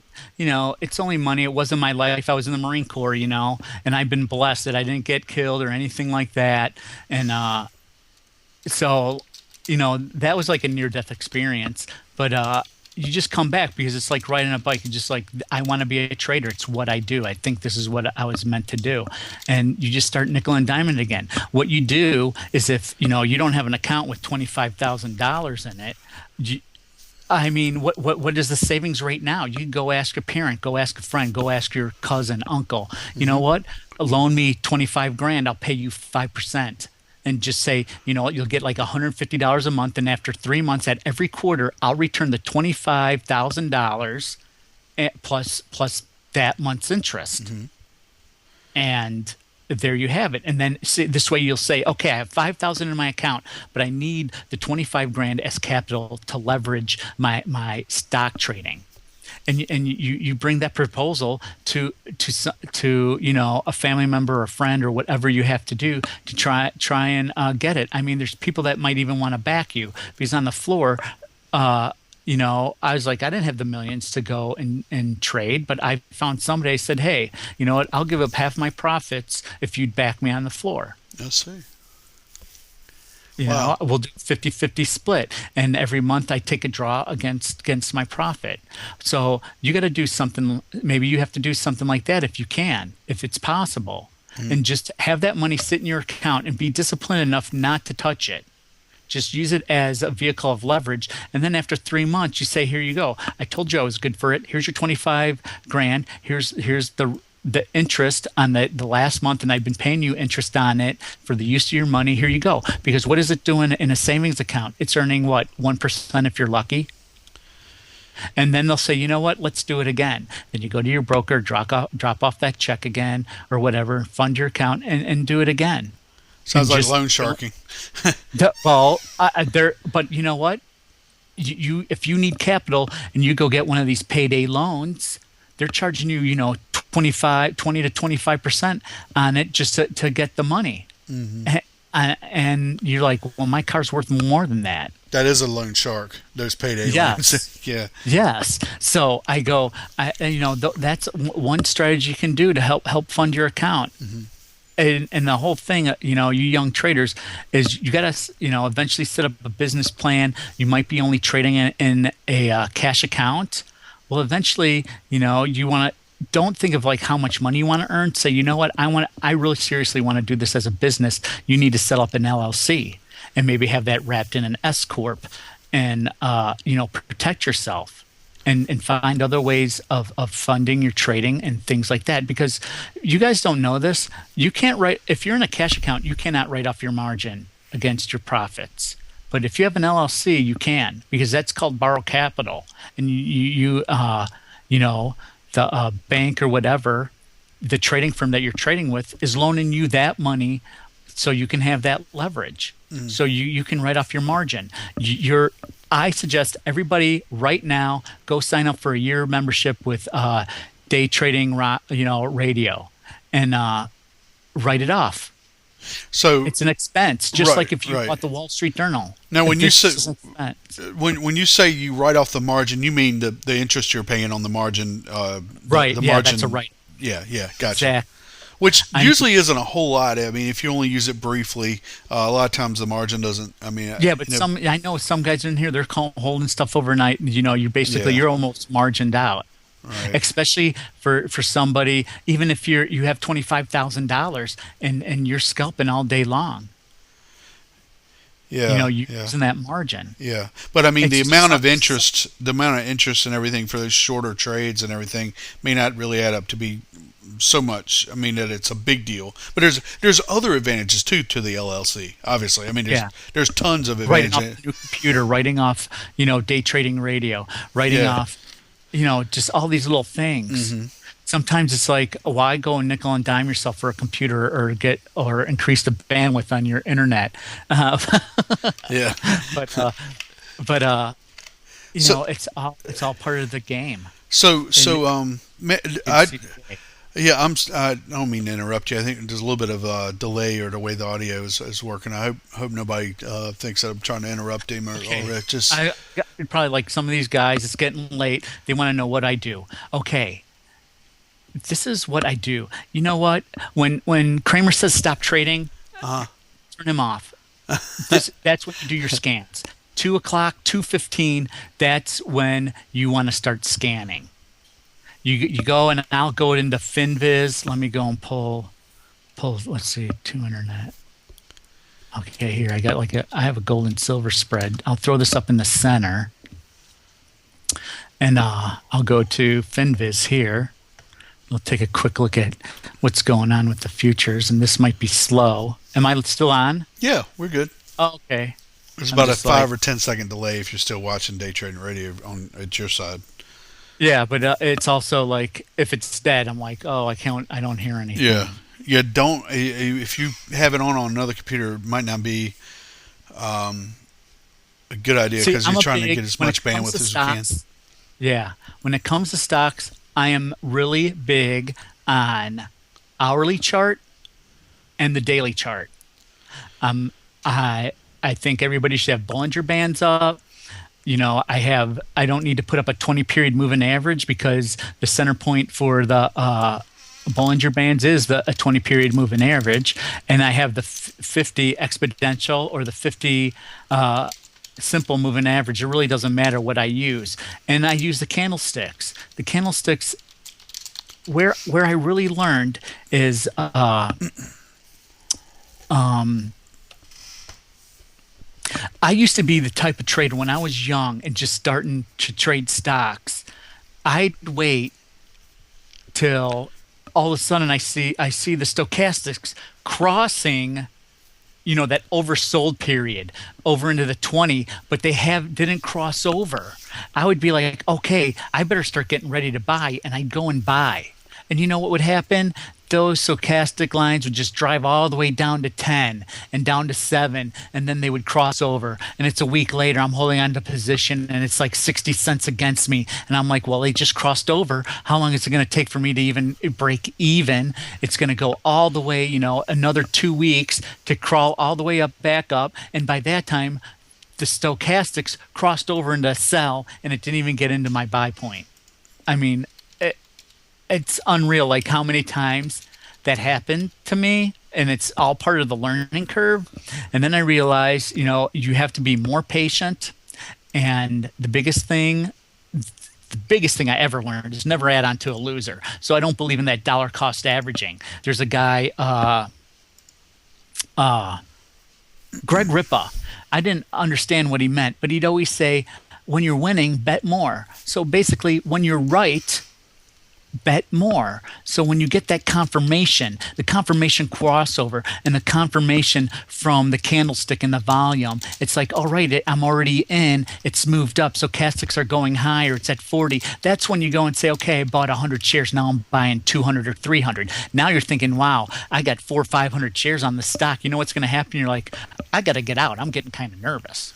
So then you just wait till your crossovers come and you get out. But when I'm not going to point out any names. I see people here. It's like, oh, it just went against me, and the market's going lower, and they go and add on. From that experience being a trader, I will never add on to a losing trade. If I like it, I'll just hold on to it and wait it out. But I won't go and say, hey, well, I bought Rovi at 60. Now I can pick it up here at 53. Or here, I bought Rovi at 60, and I'm buying it here at 55. Well, now it's down here at 53, and I'm going to buy more. But I started out with 200 shares, then I bought to 100 shares. Now I'm going to just pick up 30. So you absolutely never add to a losing trade? Never, unless I'm like totally confident that everything crossed over. Okay. But I don't do it anymore. It's because of that experience. I just go, oh, well, You don't want to be back in the bathroom. Yeah. Yeah, you build a snowball. So do you ever add to winning trades? Yes. Okay. And I'm getting better at that. Especially like you get in a good spot. Like, let me pull something over here. This here win.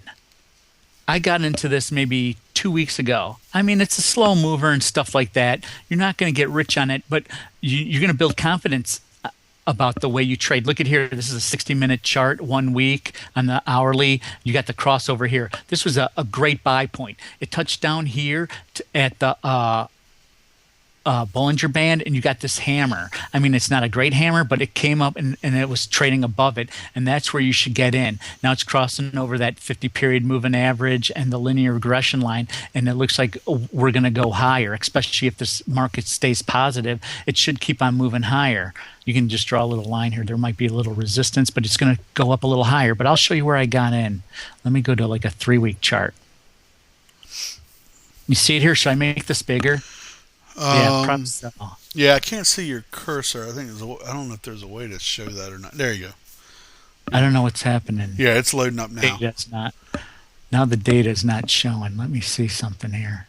Your internet is terrible, man. I can't believe how slow your DSL line is. And I don't know. It's not your fault. Yeah. Holy cow! I guess I'm not going to show that. Now, how am I going to shrink this because I can't even see where it is? Let me move RPM over here. It'll probably iron itself out in a few seconds because it took like 45 seconds for your fin to pull up. The hourly and I think the daily crossed over, and I bought in at 12.48, and it went higher. I'm looking for like $13.03. I think I actually have a resting offer to sell it, and at that price. This whole tobacco came in. It shows you how strong, what John preaches. This whole thing with Japan happened, and you know how much it went against me? It's unreal. 6 cents. The low from all this was 12.42, and I'm like, wow, that's telling you this is a pretty good stock. When I know in other cases, I'm sure people are trying to lick their wounds right now and going, what am I going to do? Is it going to recover?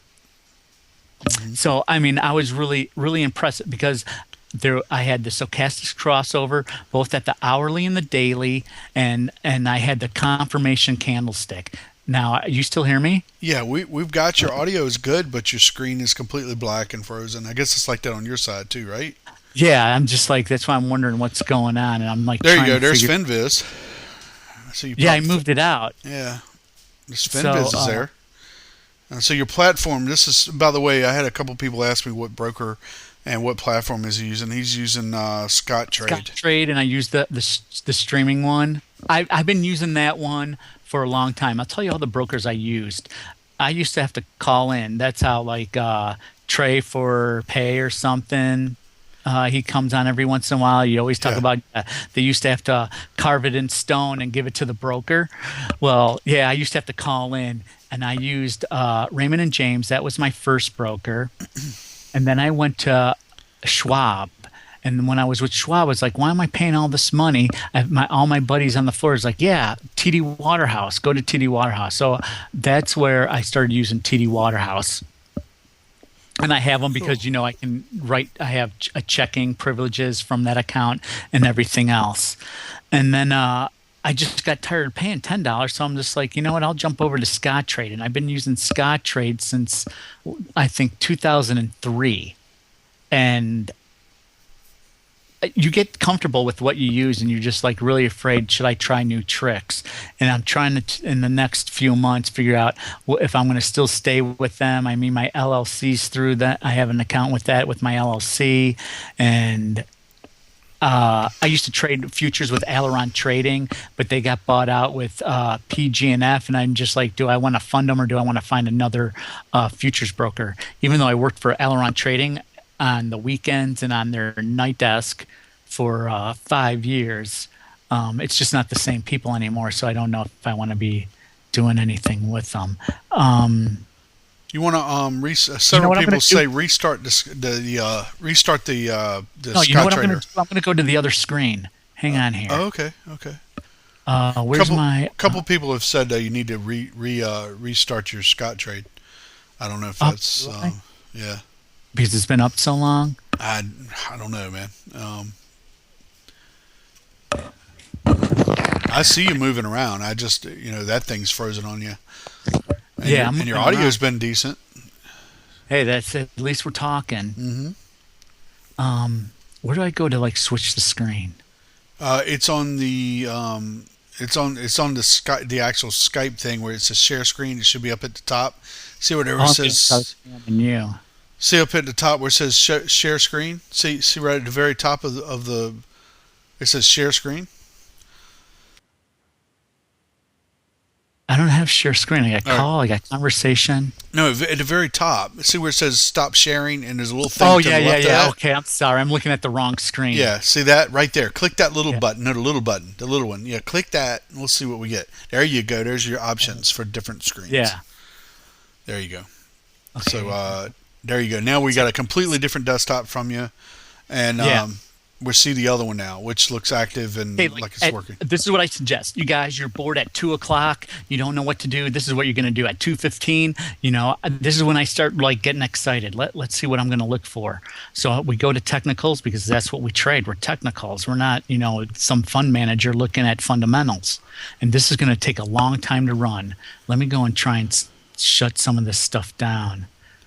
I honestly think what it is just your outgoing your outgoing is completely saturated. So if it takes a while for FinViz to get the request, yeah. Well, you can see it now, right? we see it now. Yeah. Okay. I like going to. Everybody knows what a doji is, so that shows indecisiveness in the market.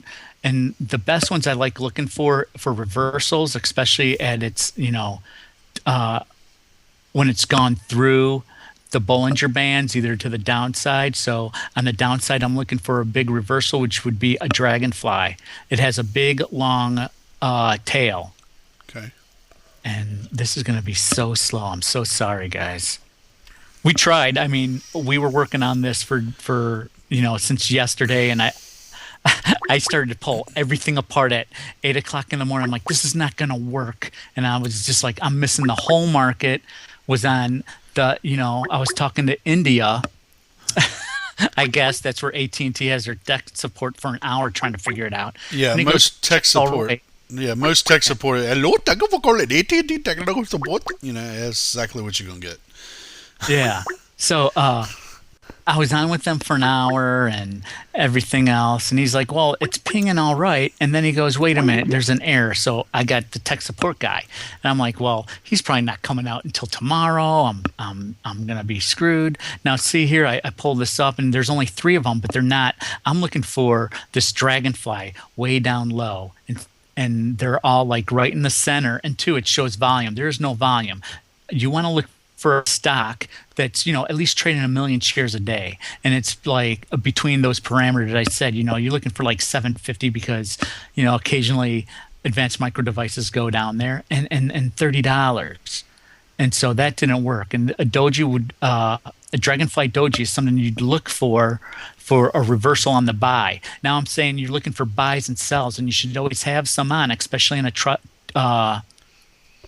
a choppy market like this, because we have these big whipsaw days, and you can 50 shares, and a dollar move on 50 shares going down to hedge your position is really good. Mm-hmm. So I'd look for a gravestone that's going to have a long tail on top, and I'm looking for this to be above the upper band of the Bollinger Band, the top band, and you can see how slow this is. Thanks, RPM, for all the great tech talk, because I've been screwing up my computer, and there's nothing here. See those two, that criteria, looking for that Dragonfly Doji and Gravestone Doji, that's wishful thinking. Yeah. If you see it, I mean, you should be like all over it. If it's on the if it's either above or below those Bollinger Bands, and you just wait for confirmation, you're going to look for it to go above or below that doji, depending on if you want to get long or short. If you're looking at the Dragonfly, you're looking for trading above the previous day's close. I think your screen may have no, you're still moving. I got a bunch of people that want to know about the doji and the dragonfly. If you could just quickly just explain those formations. Here. It's a good book. Is this 21 Candlesticks for Every Trader Should Know, and it's by Melvin, I guess Pasternak, Pasternak.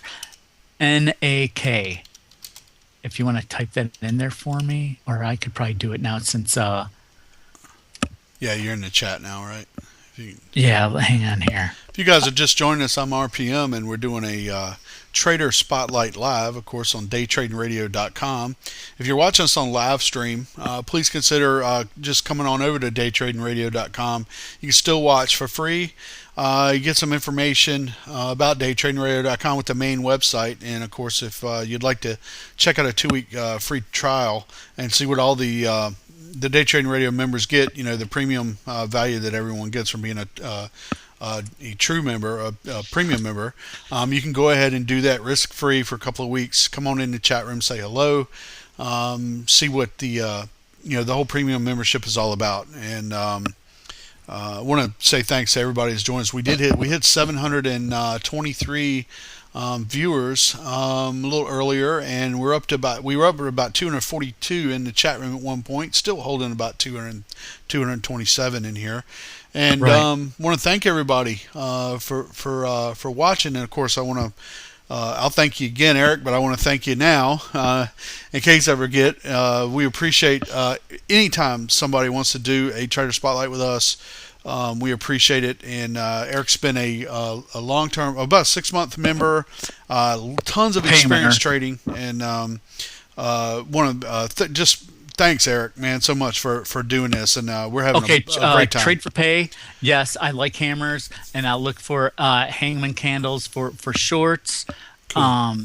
That's what I'm going to show right now. Cool. You know, you go over here, you look at your candlestick, and I'm like, okay, if I see a doji and stuff like that, it'll show it up there, but it's never where I want it, so it really doesn't mean anything. But if I see it, oh my God, and it pans out, it's pretty good reversal. Because what's that telling you? Like in the Dragonfly, because I'm sure there's just like a lot of buy side traders here who only buy and then they wait for their sell, but they don't short.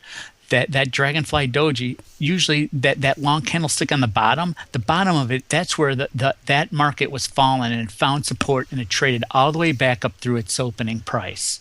So that's like a pretty powerful move. And when I see that, I'm like, oh my God, like if it's going to close above, if it's going to be, that Dragonfly doji, that's why I'm looking like at the last 45 minutes, I'm running like it, and I'm going to go say, yeah, I can buy 50 or 100 shares, and this way I'll do it on the trade at the close or near the close, and then it'll get that follow through. I mean, there's also all these other aspects you got to look at for your stochastics crossover. Did it go near the Bollinger Bands? Where am I at? And the whole thing. You got to also look at those pictures. But when I see that, it's just like, oh my God, this is a good trade, and everything's lining up. So I'll go ahead and buy that 50 or 100 shares, or I'm just saying that because I'm sure there's just small traders in here. Time frame for dojis.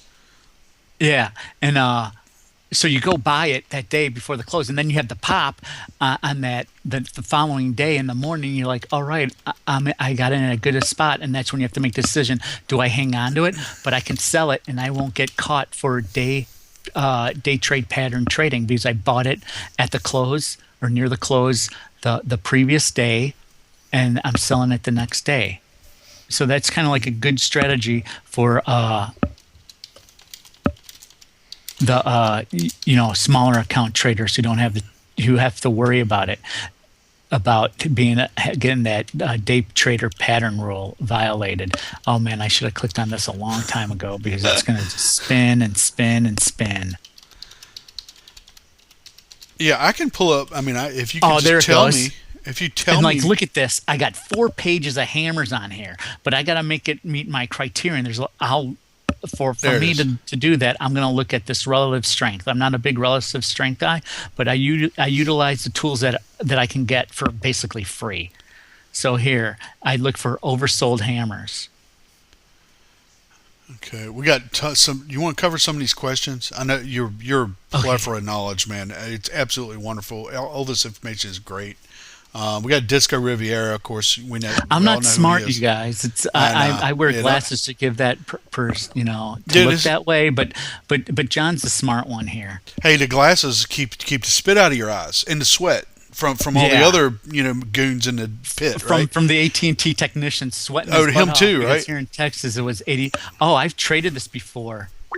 I made some money off of this one. It's a dollar stock, so I just stay away from it. But I just want to see if it looks like a pattern. Hey, let me say something here. Got a bunch of people keep trying to call from a regular cell phone or a regular telephone.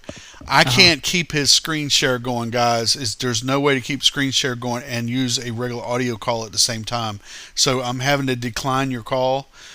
So we're now that we've got his screen share working, I want to stick with it because it's slow, but it is working. And I apologize for not being able to take the extra calls right now. Maybe in a few minutes when we wrap it up or whatever, we could take a few calls. If you guys would just hang in there and just give us a few more minutes of doing the screen share. We're on a roll here and answering questions in the chat room. If you're a member, you can fire those questions in the chat room either to a private message for me, or you could hit up Epik directly in the chat room. He'll try to see those. Just put the RPM in the chat room. I'm assuming that the caller was just now was not a member, and that's why they were calling. But I apologize for not being able to take that call right now. Maybe hey, Night, stay away from it. I just happen to remember we always talk about the 7-day pattern and stuff like that. Well, I just happened to get on it. I pulled it up. It came up on my graph, and I saw this. This was a while back ago. I say a couple months, and now this thing's so slow. But it made a double bottom. It came up, and I saw that hammer, and I bought a few of it, and it just happened to work out. But this is finviz.com, by the way, for anybody that's wondering. It's a great website. So like there's really nothing there. So I'm like, okay, so the hammer's not working out. A lot of days I won't find anything that really is going to do my pattern. So you just got to sit on your hands. Maybe John will come up with something, but I think every young trader needs to go and figure out a routine and the patterns that they like and they want to look for. So now it's like, okay, I couldn't find anything for a hammer that looked like a good buy. So I go to the inverted hammer, and let's say if there's shorts, now it's going to pull up and it's going to run through that. And then I want to go and look at the oversold condition. Hey, maybe, Eric. Yes. Somebody just asked, I don't really post my buys and sells and stuff. I think, being a banker trader, we're not supposed to discuss our trades anyways. And I don't want to hurt anybody. I don't want to have bad feelings for them or me. And there's like sometimes, I might even say to myself, why am I getting in this? And if I posted it and it didn't pan out for one of the guys, I'm going to try and just work on my strategy some more. And if I really feel confident where like you get that gut feeling like it's going to go my way, but the market's too choppy. Why do I want to be posting something when, the reactor's going to burn down tomorrow and this nuclear cloud's going to go to Tokyo? And do you know that, we talked about this scenario when I was a bond trader in the early 90s about what happens if there's a big earthquake in Tokyo. They were our biggest bondholders. We're like, oh, they're going to just crush our market. Interest rates are going to go up. They're going to need cash to fund their rebuilding. We were all nervous about that. And look at now, 25 years later, like some of these things are coming true that banker traders always have on the back burner and economists. That's so, crazy. okay, I got this. Yeah. Crazy, man. There's a lot of crazy stuff that's been happening that's like, oh my God, we like the Millennium Trade started all that. I remember being a bond trader and going, oh my God, we got $32 billion in bonds coming into the 30-year. Nobody's going to want them. Isn't that crazy talk? I mean, we're at 6%. I think it's going to go to 7%. I mean, this is uncalled for. We had $100 billion come this month, this week into auctions. They auctioned off 5s. They auctioned off 7s. We auctioned off 30s. This is back in like 1993. And we're like, oh my God, where are the buyers going to come? Now it's $100 billion a week looking for funding. And I'm like, interest rates are at 0. I go, how is that even possible? See, look at here. There's nothing here. Sometimes you just don't get anything. So you just got to keep on going. Sometimes it's all in how they have their FinViz stuff. So what I'm also looking for then in an overbought condition is I'm looking for a long upper shadow, which is almost like, an inverted hammer. And let's see if it pulls anything up. And like this is what I'm doing at 215. That's where I'm going to go. I'm going to try and find something to see if there's a setups where I can buy today and sell it tomorrow and not violate the pattern day trading rule. And look at here, it gave me one whole page. And, right here's a 3 million. Who's this guy here? Apparel stores. Like, do you really want to be in apparel? But you could see some of the stuff. When you keep on doing this, you'll see patterns. And oh my God, look at here. This is the service industry. They're two different things. But you could see the service industry's got this same pattern. They all did the same thing. Or you'll pull up some sort of candlestick formation. You'll notice, hey, these are all drillers or something crazy like that. Interesting. Let's just look at this. I see Old Dominion Freight on that list. This is a $13 stock. I'm not going to say this is going to happen, but let's just click on it and see what it says and shows me. And let me pull up another chart. It shows you a slow internet connection is what it shows. Hey, I pay all this money to RPM, and this is the service I get. To me, late night phone call. See now, you're not talking to details about the option services. I don't know how to help you. You need a faster internet.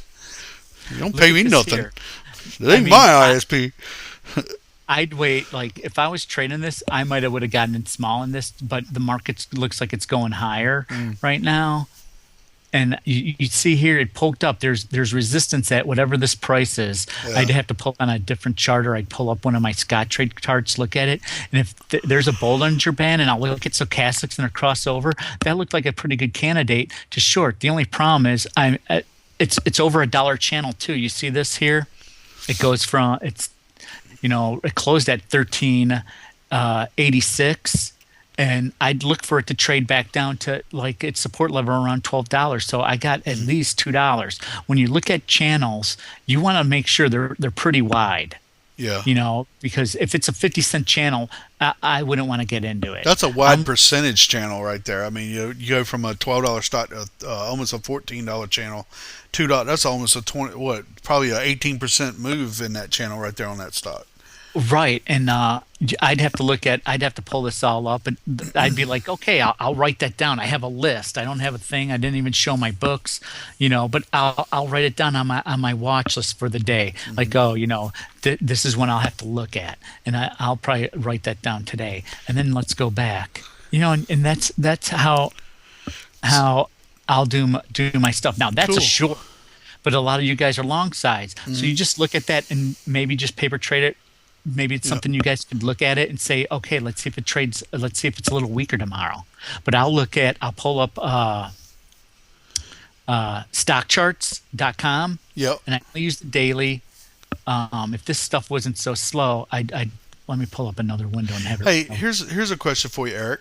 And then a couple of people in the chat room asked me this. And this is more related to a question. Obviously, we're all biased. I mean, we're members of Day Trading Radio. The questions have been, obviously you've been a member for about 6 months or so. What do you get out of Day Trading Radio? Specifically, what do you get from DayTraderRockStar? I mean, do you use a lot of his trades? Have you learned some education on some of his, multiple indicator, education that he talks about? All that stuff about Day Trader. I mean, I like it. I mean, I use it for his companionship. It's kind of weird. I'm all in love with my Rockstar. Yeah. But it's like because you're in your office, your cubicle, whatever. It's just you, and you need that like entertainment. And the thing is, he just reinforces those disciplines. Waiting for a crossover. Waiting for everything, all the stars and the moons and all that to line up. The biggest thing about trading, here's the holy grail. Trading's nothing but discipline and patience. Mm-hmm. I mean, when you're a young trader, you're like, oh, I got to get in. It's going to pop. You know what? It's not going to pop. It's going to trickle down a little bit lower. You didn't get in the crossover. You didn't see the volume coming in. You didn't see, these other things. Or you didn't say, oh, yeah, the market's going down. Or look at all this risk. We've been choppy. I mean, people were like getting long, and I'm like, okay, how much higher do you think the S&P is going to go? There's so many hurdles in front of us, and I felt the choppiness. I was like, get out of my longs. Look for some shorts. Look for a hedge. Why the VIX is trading, 16. There's cheap put protection for to buy into your, other positions that you want to keep on for a long time. And it's like Disco Riviera. We got to answer his. Those things. All take effect, and those are all like things that I use in my decision making. Now we were looking at what was it? CHS. So this is what I'll pull up. This is stuff for free. I'll look at the daily on the sharp charts. And hey Eric. Yeah. I wanted to get to Disco Riviera's question. Disco does a Wednesday shows for us and everything. He's got a question in here. He's got the best. I don't know how he keeps that show together. It runs so smoothly. Callers call in, they get to talk to him. He's got more chat rooms open than I know. He's the only one who talks to the people in the Ustream. In the live stream, yeah. Yeah, the live stream. So well, I'm gonna take care of that right now. Everybody in the live stream basement. Hey, what's up? I don't see you talking, but I know you're there. So Okay. pay up, suckers. I ran that. We ran that like little query thing on FinViz. So now I'll go to like stock charts, or I'll pull up my go into Scottrade and look at it. And I'm just looking at the daily. This is all for free. But what I do is down here, this will automatically come up. You want all those marked, and you want to put up price labels. I have the 50-day. That's their default. They have the 200-day, and then I go to Bollinger Bands. These are all the stuff that I look at. And then I change relative strength to the commodities channel because it's so simple to look at. And then I leave the MACD, even though I'm not a big MACD guy, but okay. This is the holy grail too for me is the full stochastics. And now I hit update. And it's going to pull up a new chart with all my parameters in there. And look at this. Now, I'd probably question myself because we didn't have this breakout here, over here through the Bollinger Band. You see this long ride up. Look at how long it was going. Where was I for this crossover and come over here? But all the markets were bullish from since they announced the QE2. So all ships ride the same tide, and it went up. And so, now I'm going to be hesitant, but your MACD crossed over, and the stochastics are not really where I'm at. They're coming to a lower position, and we could, if the market's weak, this thing's probably going to come down some more. And you'll probably get a bounce over here. Look at it, came to 314 near the 13-14, about the 20-period moving average, and it's probably going to go down there. So really, for the risk reward of that 50 cents, I'm not into it. Now, if I felt like the market was weaker and we had a bigger crossover, like here, over here where it topped out, you have a doji of indecisiveness over here by December 6th. You have that little doji there. People just don't know that day. That doji means we don't know what's going on. And look, it obviously opened up much higher, and everybody sold into it, and it just went down, down, down, down, down, down, down from this. And then I would have looked at, here's the crossover, and we went, the 20-period moving average. There's another little doji. You would have said, okay, I sold it here. I'll buy it back here at 11.5. That was a nice little trade if you were able to get on it. But when you do your scans, it's just so hard. It's nice to have John there to also have somebody scanning for you who kind of looks at the market a different way. Oh yeah.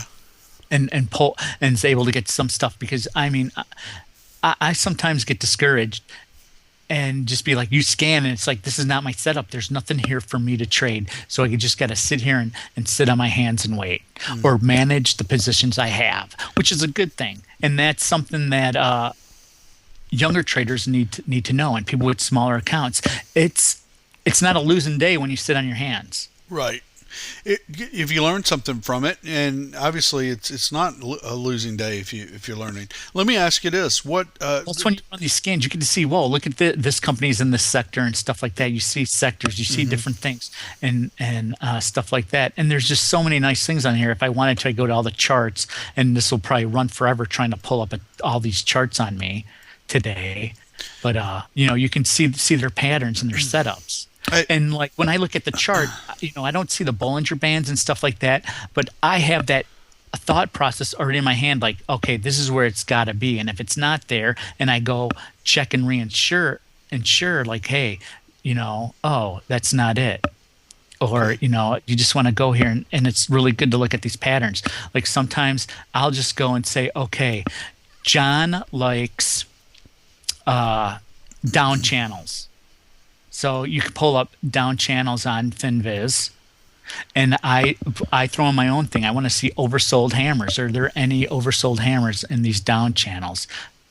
This is overbought. There's only one. Hey, look at Soup has Supergirl or whatever has her own stock. Sup Girl, you mean? Yeah, Sup Girl.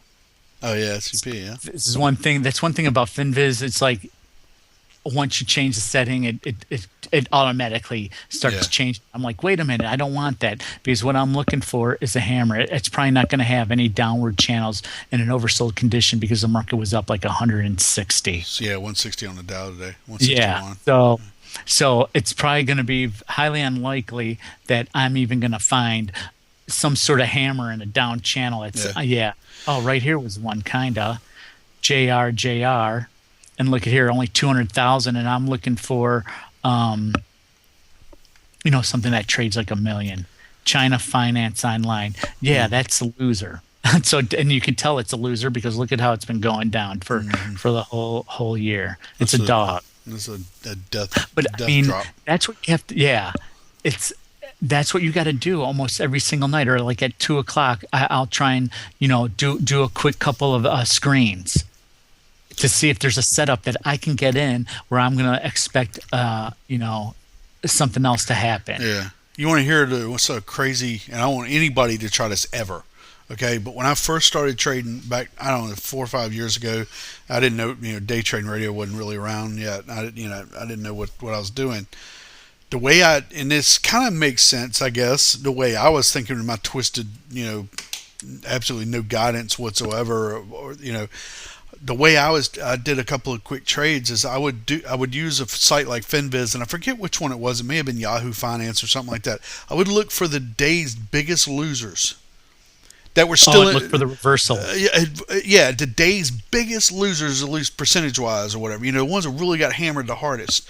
And I would do enough research to at least know that they were still in business. I didn't want something that filed Chapter 11, or whatever. But you would, because then all their debt be wiped out. Well, yeah, there you go. Yeah, but usually the next day is even worse, right? Or it's gone, it's frozen. But I would do that, and then the next day I would try to buy some, and then I would ride it back up on a bounce or whatever. But I didn't use any technicals or anything on where would I buy it or where would I get out of it. I would just look for the reversal, And I did some scalping and stuff like that, and I turned like a $5,500 account into about a $7,500 account. And then we needed the money for some home improvements or something. Did you ever take 300,000 and turn it into zero? No, but I would not want to try. But yeah, this was back in 2006, I guess it was. Everybody's talking about, it says I lost my connection, but I'm still on. You see that? Lost connectivity, lost connection to attempting to reestablish connection. Yeah, well, you're still on here with us. I don't know what it's connecting to. You know what I'm going to do is I want to take off my web browser. I think there might be something on with the I'm wondering if you got some type of internet bug Internet or Explorer? Trojan or something. Yeah, if you got Internet Explorer, you've definitely got a virus. Because it is a virus. I'm gonna. We're good though, man. We're working it. I mean, it's working. I'm thinking about just dumping that off. What do you think? Let's get a little tech talk live here. What browser should I use? Should I use the Chrome? Chrome. But I'm not a big Google guy. Isn't that a Google thing? So, what's wrong with Google? They make the best operating system, they make the best search engine, and they make the best browser. And they damn sure make the best operating system for a cell phone. I'm a Yahoo guy. Well, look, Yahoo runs on Linux too. What do you think Google Chrome is the operating system? Google Chrome is Linux operating system. So Yahoo is, it does not matter. You don't have to use Google. You can use Yahoo for your search engine and use Google Chrome as your browser. It's just a browser. It's awesome, man. It's very lightweight. Look at how people got sucked into this, into trying to get long Cisco. You have this doji here, and you have this outside, this opening up above it. People got into it. It really didn't carry over because of all the stuff that's been going on, and you just kind of went sideways. It's like, oh, it's going to happen. It's going to go happen, and boom. And it looks like it could Cisco? still go lower. Yeah. God, man, that thing's getting hammered. Because everybody saw, okay, the earnings came out, we dropped. So you're waiting for the 7-day. And it went down. Everybody waited. There's a doji, and some people got on. Look at how many times it head faked you. What happened back there on the 14th, or was it the 12th or whatever, right? What was that earnings? Was that earnings? Yeah. Okay. That was earnings. So there's, I think, a couple of guys here. We all bought a few puts over there that day. It was like, hey, we got to go buy this. And you know what I missed? I happened to turn everything off, leave for the day, go do some stuff, and I forgot about Hewlett Packard, HPQ. Mm-hmm. I forgot to buy some puts.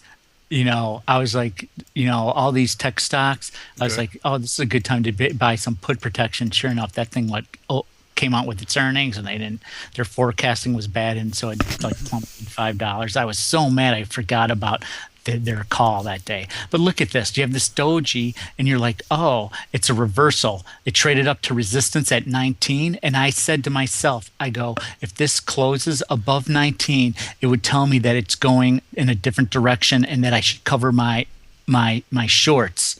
But it didn't, and we kept on going, and I still haven't done it. It hasn't told me yet to get long. And look at how, like when I was a young trader, look at down here at the stochastics over here after this big down move the second day, and you see it crossing over through the 20, telling me it's oversold. You know what? There's no mentors down there when you're a trader and stuff like that. That's why I'm grateful for John and telling you these things, because people just say, oh, it's through there and it's oversold, so let's get long it. No, it's just going to keep on going down. And look at, like, oh, I would have been young. I would have said, hey, that's a doji right there, that little doji. It's going to go up because I'm into the oversold area. But that's not really even oversold. Right here, when it's crossed over, that tells me it's oversold and it's going to go the other way. This just tells me it's still going down, and nobody ever explained that to me. Yeah, well, isn't it for the most part, when the stochastics are completely slammed in either one side or the other, embedded, or either, I guess you could say embedded down there too. Yes, that's what it is. It does not necessarily mean you're going to bounce. I mean, it's you got to look at all the other indicators and stuff. There's a lot of selling, and most and it people can stay there. They tell me that no, it's oversold. It's going to reverse, and I used to get in on stocks like right in here. And so what would happen is I'd get caught into that, and I'm like, oh, it's going sideways, sideways. Just keep me in, that little pop-up. It kept suckered everybody in, and actually, I shouldn't say suckered. It allowed everybody to get out. Who was already long. You got to kind of turn it into positive. What happened on that one? Mike Walsh, this trader Mike Walsh, he owns Spike Trading LLC, and he would say the market's a whore. Yeah, it's out there to screw you and fuck you. And then you know what? I go, that's the wrong way to look at it. I go, if you got long here, I go, this was the opportunity telling me the market I need to get out. Yeah. I apologize for the language, guys. It is about it's late, so shouldn't have your little kiddies in the room right now, but occasionally they're teaching them how to be traders. Nobody teaches it in school. Nobody teaches it at home. Your dad doesn't tell you about it. I mean, it's something that you just have to go out and find yourself. Hey, what happened on Cisco on November? Back in November, was that was a gap down to what happened to that thing then? This here was the earning. Oh, this was the other earnings. Yeah, look at that, man. Every earning. So that was just a key to tell you, oh, maybe I should get some put protection. Yeah, isn't it amazing too how it filled the gap? Look at this at like 22. Look at here. It didn't really fill the gap all the way up here, but it came up to like it's. Look at how I see 22.76, 22.82. That's telling me, that support is now resistance. What's amazing to me is they tried to go up there and they never made it, and we just boom. Amazing to me, Eric, how we're up against the 200 period moving average. Yeah. So it was telling you, it wasn't a bad idea to go ahead and buy some. March 21 puts for $28. History repeats itself in Cisco. Look at that thing. It ramped up into earnings. Okay, all right. Gap down like crazy when the earnings came out, and it did it all over again. It does the exact same thing. Gap down again like crazy, and now it's just only the difference is now instead of it ramping back up, into the next earnings cycle or whatever, instead it's see, there's a lot of shorts out there, and there's still people shorting this. Yeah. The reason, look at this. You have this pincher, and you would think, oh, it's going to break out one way or another. It's trading down, and it got pincher, and it's just going to follow this Bollinger Band down until it finds a point. Maybe if you go here to a weekly. Yeah, there's Captain Who in there saying they actually beat EPS. For the new traders out there, earnings mean absolutely nothing except for something's about to happen. A lot of times a stock can start ramping up into earnings. They come out with good earnings. Okay, they beat EPS or they make EPS. The estimates and the actual reality were neck and neck, or even beat, and the thing will sell off like a rock. And it's just buy the rumor, sell the news type, same type of thing. It's one of the first things that you'll learn, and you'll go, what in the world? It doesn't make any sense. Why did that happen? It's just one of those things. As a new trader, you'll learn. Look at these patterns. This is a weekly, and just look at these. Look at this step down pattern. It goes up, boom, comes back down. Look at this resistance here, boom, comes back up, boom. What's that and green it's like, line? where's the bottom? It's a green. What's the green? Are they Bollingers? Yeah, I got the Bollingers here. Okay. I got Bollingers, and the dotted line's the 20-period moving average on the Bollinger. You see 2, 2, 0. There's the red is the 200.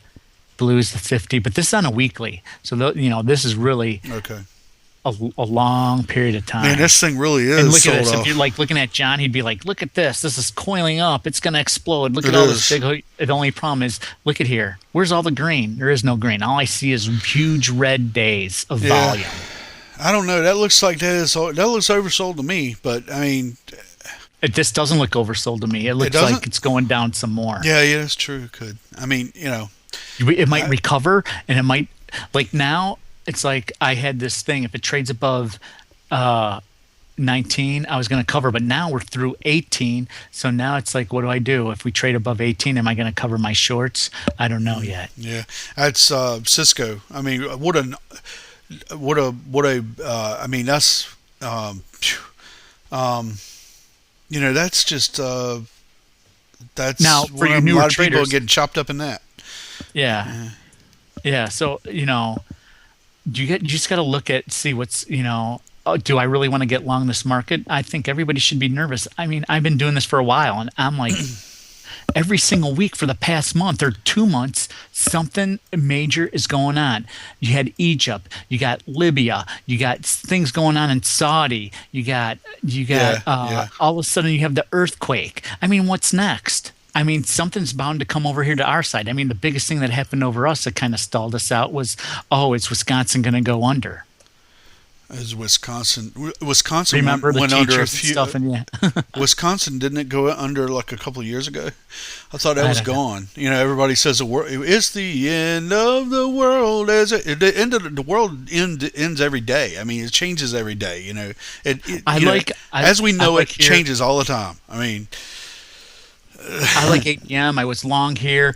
I was lucky to sell it up here, and I didn't sell it all. When we came down back through 9, I got out, and I just left 50 shares on. Now here we came back here. We got this huge reversal candle. We're still going higher, but this was a negative day. Who knows? Now you got a doji. So that just tells me the market doesn't know what it's going to do. Yeah, well. So it's like. You need more confirmation, and you're like, this is a daily. I got to wait till this really crosses over, and I get more volume. Look at it, low volume day. You know what, Eric? So, how good was this rally if stuff's coming in on low volume days? Yeah, I just going back to what you're talking about. What else is gonna, what's next? Think back on the oil spill, okay, and look how pretty much we got over it. You know what I mean? Some shrimp died. I mean, you know what I mean? I honestly, I am worried about our economy. I'm worried about the government overspending like crazy. The dollar is I mean, they're using a snowblower to inject dollars into the economy. The dollar is devalue. It's going to devalue. I know all that. Now, I'm not saying we can't fit. This is just my personal opinion, guys. Just tolerate it for a minute. I know we can't fix all this overnight. I have confidence in the American people and the American system way like to figuring it out. Okay, I think we can figure it out. We can fix things. It might take a while, a long time. It might take 25 years for us to get out of this mess and get back on track. We're already on track. for at least to do it. The problem is we're getting hammered with all kinds of crap that's going wrong in the world, like the earthquakes and stuff like that, natural disasters, all that stuff happens. The oil spill that we had just recently, not too long ago. Yeah, somebody pulled up Europe. We haven't even talked about the Euro debt crisis. Like all these things that were in the forefront are now behind us because this whole nuclear disaster stuff. I really think. Let me say this. I really think that the cores on those nuclear reactors will hold. The containment has been busted, but the cores itself will hold. I do not think there will be a major like Chernobyl or anything like that. I've been saying that since the day one. I just don't think those cores are going to. Now, I think they're going to be okay. Yes, there's been some radiation that's leaked, but it's been coolant-based radiation, from the coolant containment and all that. The actual cores, the radioactive cores themselves, I believe they're going to hold. I hope so. Fingers crossed. Last thing we want to see is Japan go through another, nuclear, like World War II or something. I mean, it could be really bad. I don't think it's going to get to that. But best case scenario, Japan's out of power. I mean, they've got nuclear power plants that are gone now. You see natural gas prices. Look at those commodities. Look at natural gas. Look at oil. They all jumped up because it's like, we're not going to really push maybe the nuclear agenda. And granted, and it's solar's overdone, but look, think about what would an earthquake do to a bunch of solar panels. I mean, you know what I'm saying? I mean, and look, we'll learn from this. The only thing that went wrong, I mean, Japan just withstood an almost 9.0 earthquake, had a tsunami, all that stuff happened. These nuclear power plants held up perfectly with almost no problems at all. What wound up? You can't say that yet. No. Let me finish. Through the earthquake itself, they held up fine. What happened was that since they got knocked out of power, they didn't have power anymore because they were shut down. There's no coolant to keep the thing from running crazy. And they had backup generators that were going to drive the pumps, but the backup generators were too low to the ground, and the tsunami wiped out the backup generators. They had everything in place that they needed to. They just needed to put the backup generators on the roof. That's all they needed to do, and the things never would have overheated, and we wouldn't be, we wouldn't have this situation. Right. Everybody said it. They will learn from it. I mean, when's going to be the next 9.0 earthquake?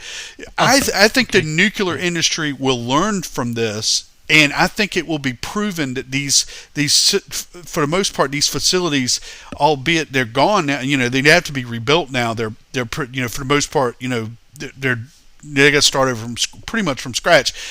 But I believe as far as the dangers and everything it could be a million times worse than what it is right now. And I think things are going to get better, not worse. That's just my personal opinion. I've been saying that since, a week ago. And everybody's been saying, oh man, we're going to wind up with, California is going to be growing, green corn, right. And it's going to be radioactive, and then the cows are going to eat it. The feed corn is going to feed to the cows, and then we're going to be eating radioactive. These people are meat, forward-looking. Okay, I just don't think it's going to happen, man. I just don't think it's going to happen. Look, so what? The cow is cooked before you bring it home. I mean, I don't want to make light of it, but I just really think that it's being blown out of proportion. Is Japan a mess? Yes. Are they out of power? Yes. But they're like a bunch of little worker ants with their heads and their nose to the grindstone, walking around and they're fixing stuff, and they don't want nothing from nobody else. And when they're all said and done, they're going to be stronger at the other side. And the nuclear power industry will learn from this. And I think that's my story. I'm sticking to it. Go ahead, Eric. I'm sorry. Well, I'm looking at the markets, and Mike Friedman came out and said, it looks like we're going to gap higher. We might. It's not the opening yet, and it's where the market closes. And we had this up day, this doji day right here on low volume, so it can go either way. I'd like to see the market go up, but I think it could sucker us in. So I'd be like, if we got an update tomorrow, look for that update on Monday. Look for a reversal on Tuesday. Okay. So you think we're just basically, and listen, guys, let me say this. I'm not trying to predict the market.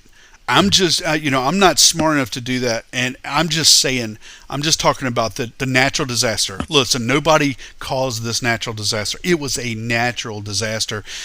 Nobody can be mad at anybody for it. It was a natural disaster. These things are going to happen in our lifetimes. They're always going to happen. It's how we deal with them and how we get through them. People band together, and in general, it's a positive thing because it's going to happen no matter what. It's how you get through it is the main thing. I'm not trying to apply what I'm saying at all to where I think the market's going to go. I don't know where the market's going to go. They might come out and say, hey, they got the nuclear reactors back online. Everything's good to go. Just, a couple of people are sick and everything. The market might sell off. I don't know. I can't personally predict, and I'm not even going to attempt to predict where the market's going to go. I don't want anybody to think that if you guys believe what I'm saying, that the nuclear mess is going to turn out better than the news and everything is letting on, then that's great. But don't mistake me saying that and believing that and you guys going long in the market. Okay.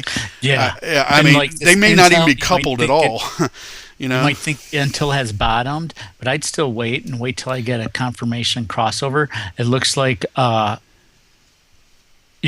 had an inside day today. Cliff Traders tell me to take a breath. I'm cool. Yeah. I mean, sometimes, RPM, he gets on his rant. Get on and I'm not mad or saying, I'm just saying, that. Okay, like here, if I wanted to get long, let's talk about stocks. I think that's what people wanted to come in here.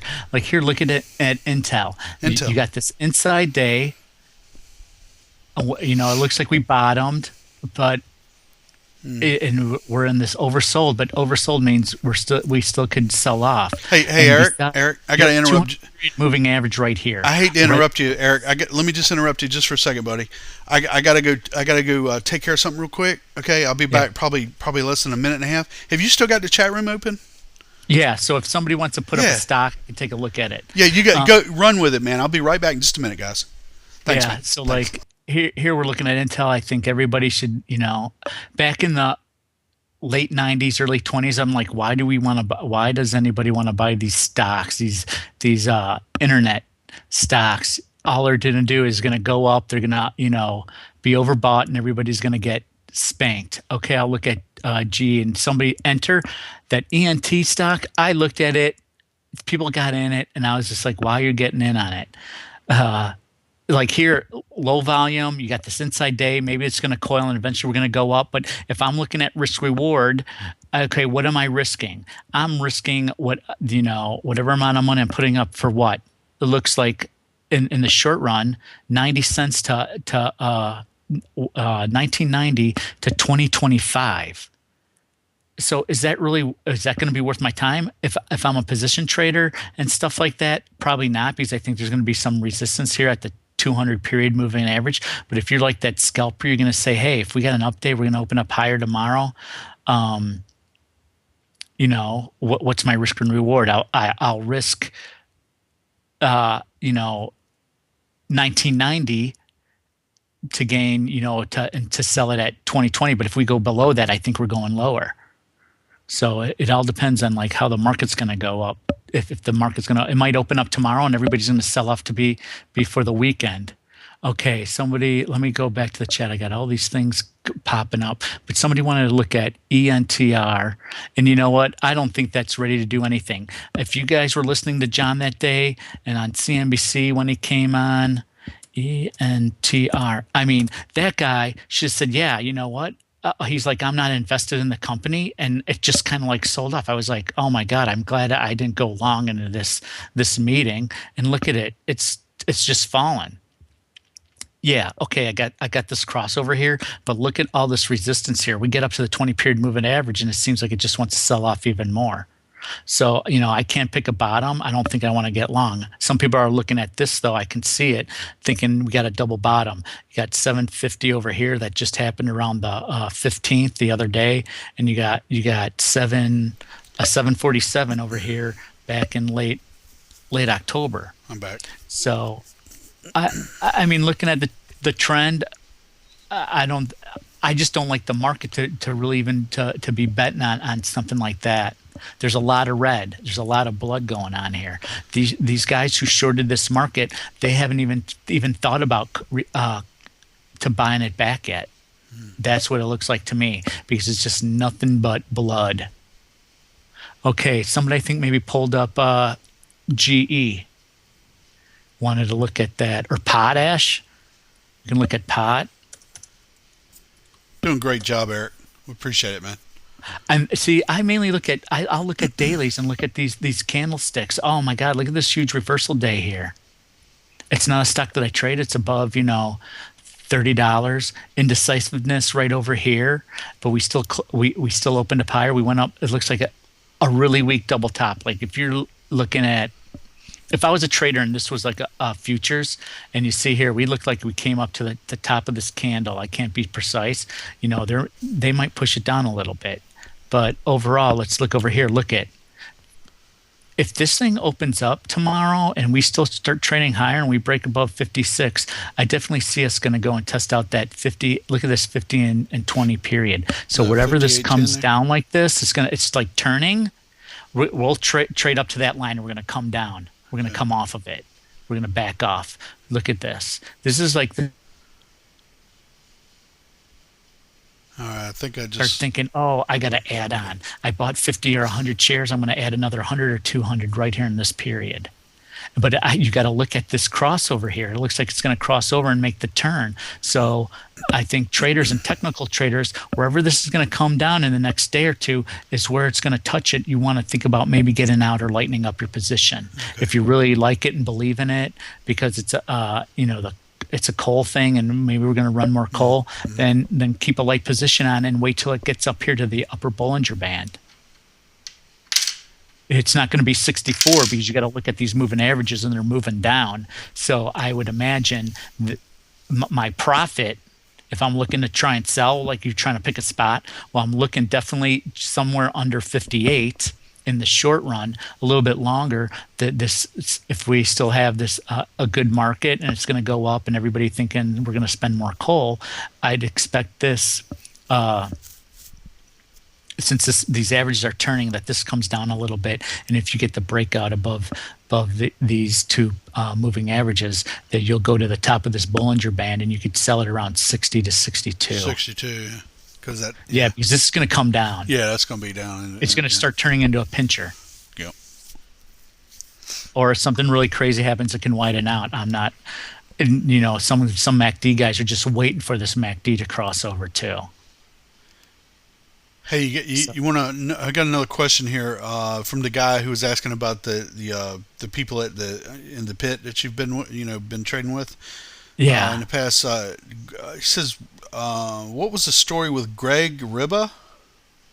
Oh, does somebody know Greg Ribba? The story was he'd always be like, he can't. Oops, that's not the stock. Now I got to go back. Oh. Yeah, he said what. Why was he hated? Why was he hated on the floor, and how did he blow up? What happened? Oh, dude, he was all right. He used to hate everybody, of course, but he partied a lot and burned a few bridges down there. Okay. Yeah, I think it had to do. He's all messed up now and he doesn't trade. But I used to know him when he was still sane. Uh-huh. I saw him on the street one day walking around the Merc, and he looked a wreck. Some of those guys, they got all these A-type personalities. It's fun. Here you are. I'm working for a bank. I'm in my early 20s with more money I can, do with what I want. Yeah. It was just crazy. He came out and he's like, started from humble beginnings, but he would always say, you know what, how come you're not betting more? Bet more. If you want to become he's made millions and he's probably lost it too. Yep. And he's like, you got to bet more. And I didn't understand that. I'm like, what, bet bigger? Why would I want to bet bigger? My account size can't handle it. And what he meant was, if you're right and you see these crossovers, it's like you get that gut feeling and you put on that 50 or 100 for these young traders. I want to keep the size small. You buy that 100 shares and all of a sudden you get that crossover. Let me see if I don't know if I have any here right now, but you see it like some of the things that I pointed out, and those stochastics are turning up. That's when you're like, okay, let's add on. Or like John shows you how, okay, we bought in here, we traded up, and we came back and went to the 20 period moving average, and you see that W making. That's another point. That's another key point where, okay, I'll add on there, and it's going to shoot up maybe another 30, 40 cents where to the top of that W. You can get out, or you can take the measured move and keep on holding it. So I think, what did somebody else want to see? BTU. Is BTU a stock? I thought that was just a symbol for... that was just a Dow right there that you're looking at, right? Yeah. Yeah. Somebody asked about SNDK. That's a company makes... what is it? Somebody sent me a personal message. Who are some of the commodity idols? Larry Williams. These are guys that you see in... the idols are the ones that they write in books. Okay. Jake Bernstein, he's only an idol because he's the guy who calls the market and stuff like that, kind of like both. They're spoken out people. But guys like Tom Baldwin, the biggest bond trader there was, he blew out too. He went down to the bond floor. I've heard the story that he went down there with $25,000. He only had $10,000 left in his account, and he realized he was doing something wrong, and he's a multimillionaire. Some guys like Doogie, I mean, there's a lot of guys who make money that they just keep it quiet. You don't really hear about them, like your Dr. J's and stuff like that. They're nice guys and stuff, but they also have an agenda. Dr. J, he was nice when he was nobody, and he used to just be on local TV. But now he's. Do you know who's nice? I think Rick Santelli is nice, but John doesn't like him. I just like his rants and everything else. I used to see him. We used to cross paths when he'd get off the train to go into the Board of Trade, and I'd be walking to the Merc. But I see somebody putting up TM, so I'll just look at TM and just give my thoughts on it. Okay. Because Toyota obviously Motors. something. Oh, Toyota Motors. Is that what that is? TM. Yeah. Look at this. You had this huge gap down. You do the 5 to 7 wait and see what happens. Okay, there's indecisiveness. I don't have let me redo this because I lost everything when I hit the wrong stock. But like I said, I want price labels. I want the scale. I want the Bollinger Bands on there. I get rid of... I wonder how many plants they have in Japan. I know Toyota's got a lot of plants in the United States. Well, they said down here in Texas, or one of the plants here, GM is not getting parts to make one of their cars, but the Arlington plant here in Texas is okay. And full stochastics, I really, when I first started trading, I'll tell you about my first corn trade. This is when I first started trading futures for my own account. I had a broker, and I'd call him up, and I'd be on the floor and be like, okay, buy some corn. Oh, looks like it's turning, but it's a little weak. You don't have this crossover here, and you got indecisiveness, and look at a lot of red, and on the update, there's no volume. So I'd just be cautious on it, but because I think there's still more problems. Wait till it plays out. 5 to 7 days. You got this huge down move, and look at every time it went down, doji, indecisive. They're all indecisive because people are looking at it and saying, is this a Japanese company or is this just a world company, American company? So wait for the 5 to 7 day pullback and then make your decision here, and you might have more confidence with this crossover here. What do you think about nat gas? Like maybe one of the ETFs like UNG. Oh man, I think I've been in that forever, and it's done nothing. I have it in another account. I think it's like dead money. Want to look it up? Sure. I haven't looked at it, but is it the natural gas EFT? Yeah, but ETF. Yeah. You say EFT or ETF or? What? Oh yeah, whatever. UNG. But let me tell you about my corn trade. Okay. Like I said, you wanted to start out. Oh wow, this thing's... That was Huckleberry Sue, by the way, who was asking about that. She, I guess Sue's a female, right? I guess fairly new member. So you want to, like I said, if you're going to start trading futures and stuff, start in the corn market. I call it the blue blue collared like trader. He comes in at 9 o'clock and he leaves at 1, and it's very simple. I mean, they've been treating it now like a currency with all the, ever since they had the Commodities Modernization Act. But when I first started, they said start in corn. I used to take Metastock and input the data high, low, and close every day, just pull up my bar graphs and see my stochastics. That's how primitive some of the trading stuff was. I had like a disk that had Metastock on it and a floppy. You stick it in there, and you then enter in your own data, and then you look at the charts. But anyways, this is what happened. I go, wow, this was in 95, and it had to be about September. I go, well, the crop's coming in. I go, we're trading near $3. So I sold one corn contract at $2.95, because I'm like, well, it costs the farmer to farm one bushel about $1.80. They're going to be happy to sell $3 corn. I was getting in front of it to sell it. Well, it went up against me, so I sold another one at $2.97. So now I'm short 2 contracts. Of course, I added on a loser because I didn't have that big, huge experience yet. That was, 7 years down the road. And if we go up to $3, and I'm like, boy, I am damn wrong. So that's when I reversed it and got long and caught that whole big, huge corn rally in the late 95. It was the best experience. But like everybody talks about my first trade, futures corn trade, that was it. That was pretty exciting. My first trade was a loser. I sold it again. It was a loser. Finally, I realized, you know what? These farmers are holding out for higher prices, and I bought 3s and I got long, and I made a lot of money that year because I kept on adding on to my winner. I started buying because all the grains started acting alike. So I added on some more corn, and then I bought wheat. And then you had that huge pop in March, and it started to come down. It touched 550, and I sold out at 465. But okay, we're looking at UNG. You know what this whole big move is about? Just because of this... the nuke thing. Yeah, they might need natural gas to power their generators. Do I think it's going back up to $12? Not immediate. There's a huge... there's a huge glut here in the United States, right? So, and it's getting to be toppy. If you're already long it, I'd stay long it.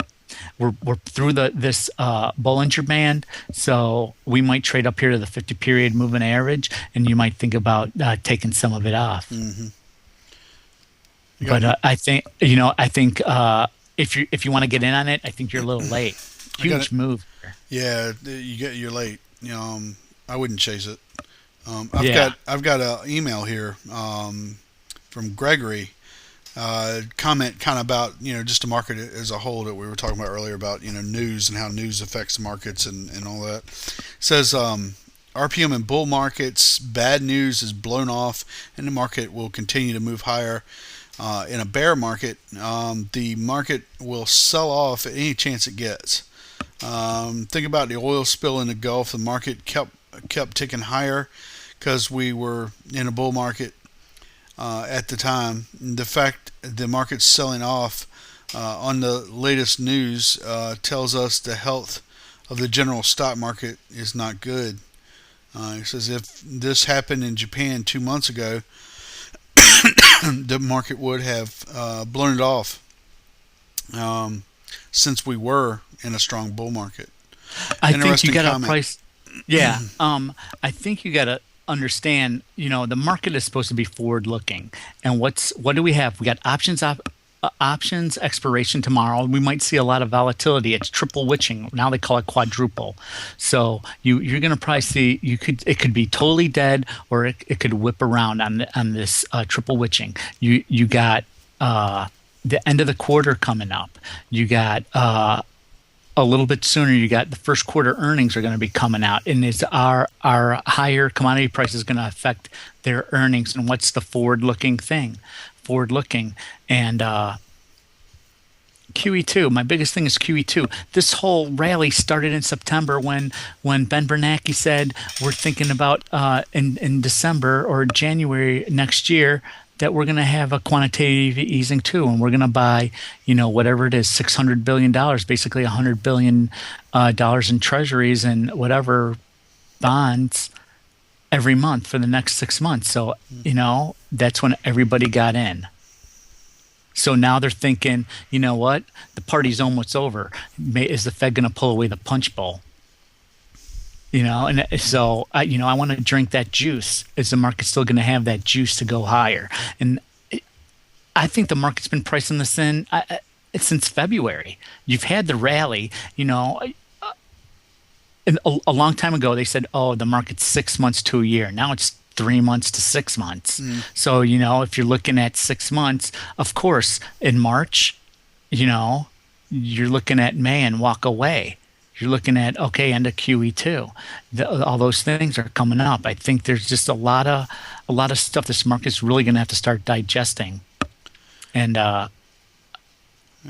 I just think there's going to be an earnings problem and stuff like that. So if you're going to trade this, look for longs, look for shorts. Your newer traders, keep it small. I still feel like it's choppy. Like we'll have these up moves, and it might be only for a couple days, and then we're gonna retrace. We're gonna just fill the gap. It's just going to be back and filling, or are we going to have a 10% correction? Are we going to test out 1100? And those are the things I'd look for.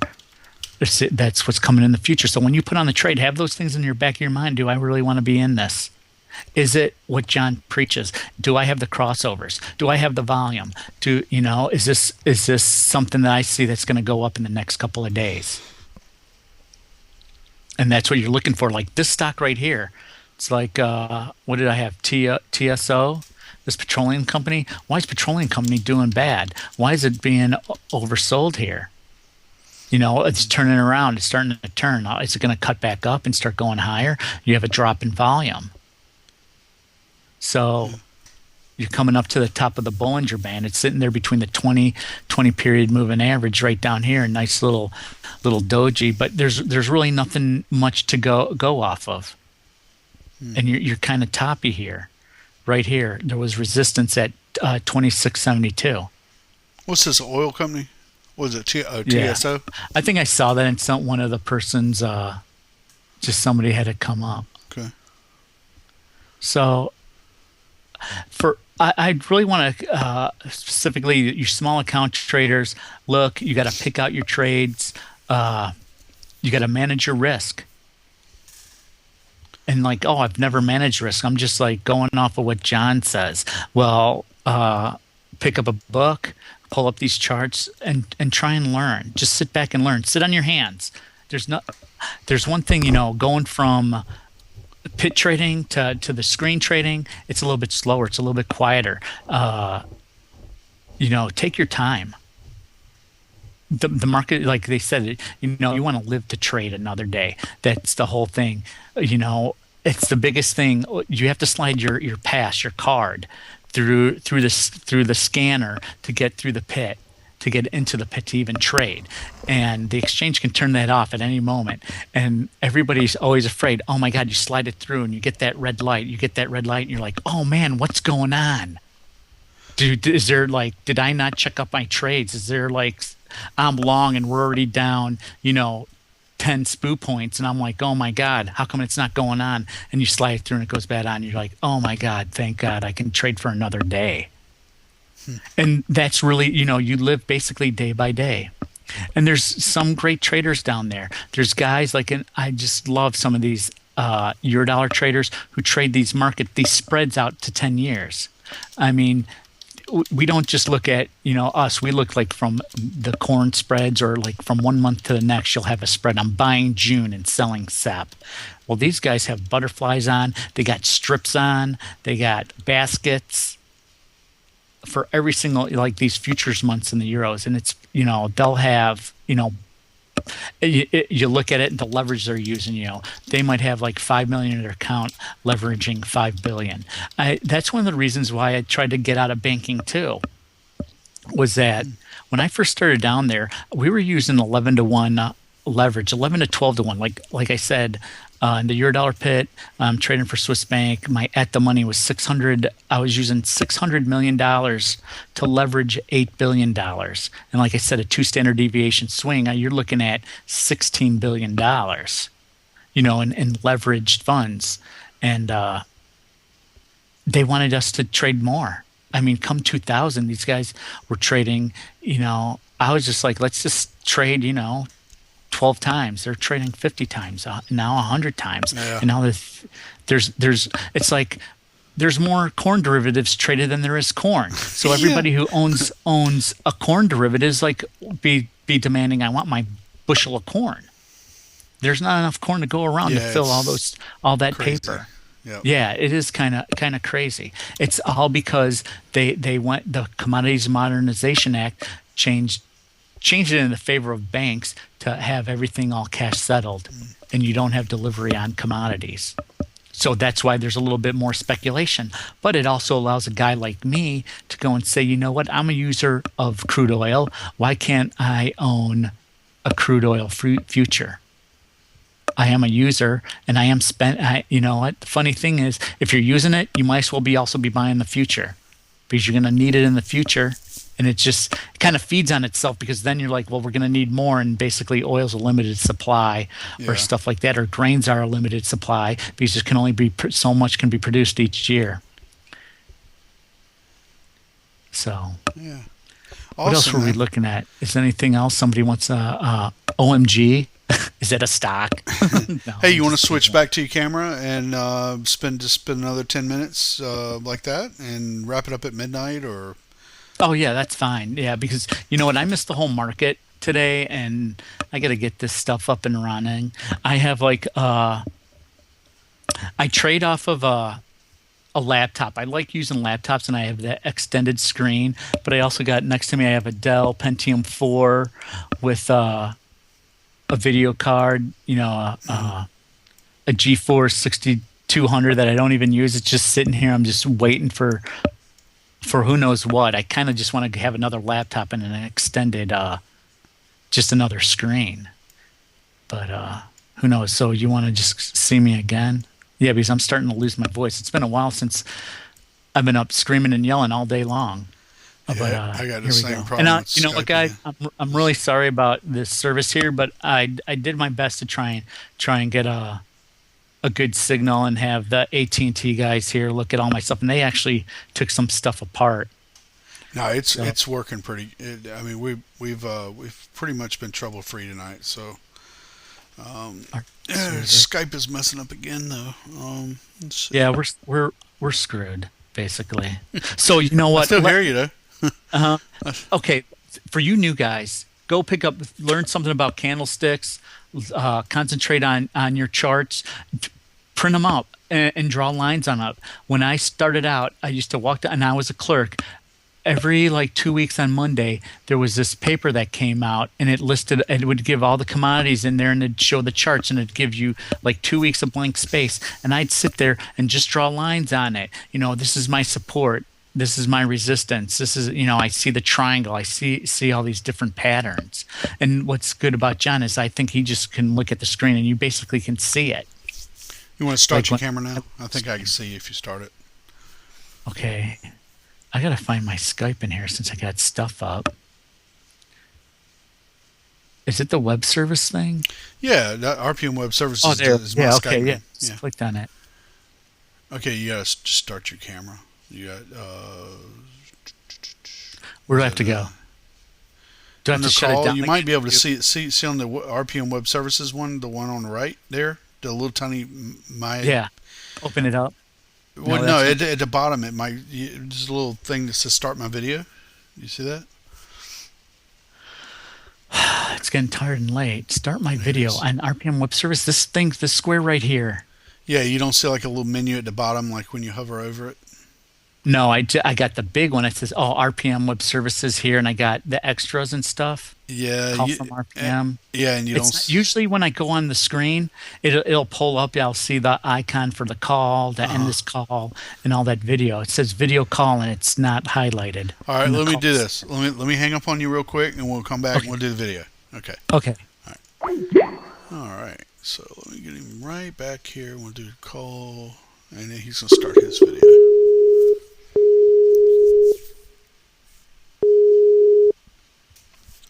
Here we go. Here we are. Awesome. So if you guys are just joining us, I'm RPM, and that's Eric, otherwise known as Epik, and the Day Trading Radio member for about 6 months, and just did a awesome Trader Spotlight. If I could clap with 8 hands, I would, and not wake up my wife. Hey, you know what? When you're on the trading floor and you have a good trade, they always say the applause is the silence. You don't hear it. Oh, okay. So, all right. All right. But, You're doing a great job, man. Absolutely awesome, man. Here, okay, you new traders. When I was off the floor and I wasn't trading and stuff like that, I always kept a log. You write down the day. You write down like the Dow. You write down where oil's at, stuff like that, just to get you in tune with the market. And if you're making your trades, you got to make sure you write them down. Write them down, the date, what you traded. And this way, when I talk about 3 days, 3 weeks, 3 months, you can say, hey, I've had this trade on for 2 weeks and it just looks like to me it's not going anywhere. It's dead money. Let me get out of it. Plus you'll see to make sure you don't fall into a day trading pattern, hit on you, and then they shut your account down for 90 days. That's always a bad thing.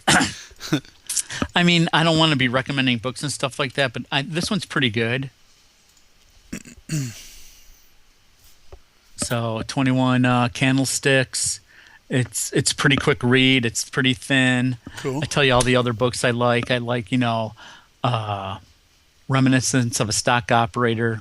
It's kind of like the Bible or whatever of trading. Then there's Market Wizards. I think I bought that book 3 times. Every time you read it, you'll get a different meaning out of it or read for stuff. I've wrote in the margins, but I've moved around and it's just like, here, take this book.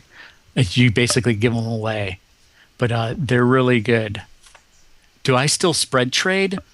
In the sense that if I'm like long Intel, short Cisco, if you want to call that a spread.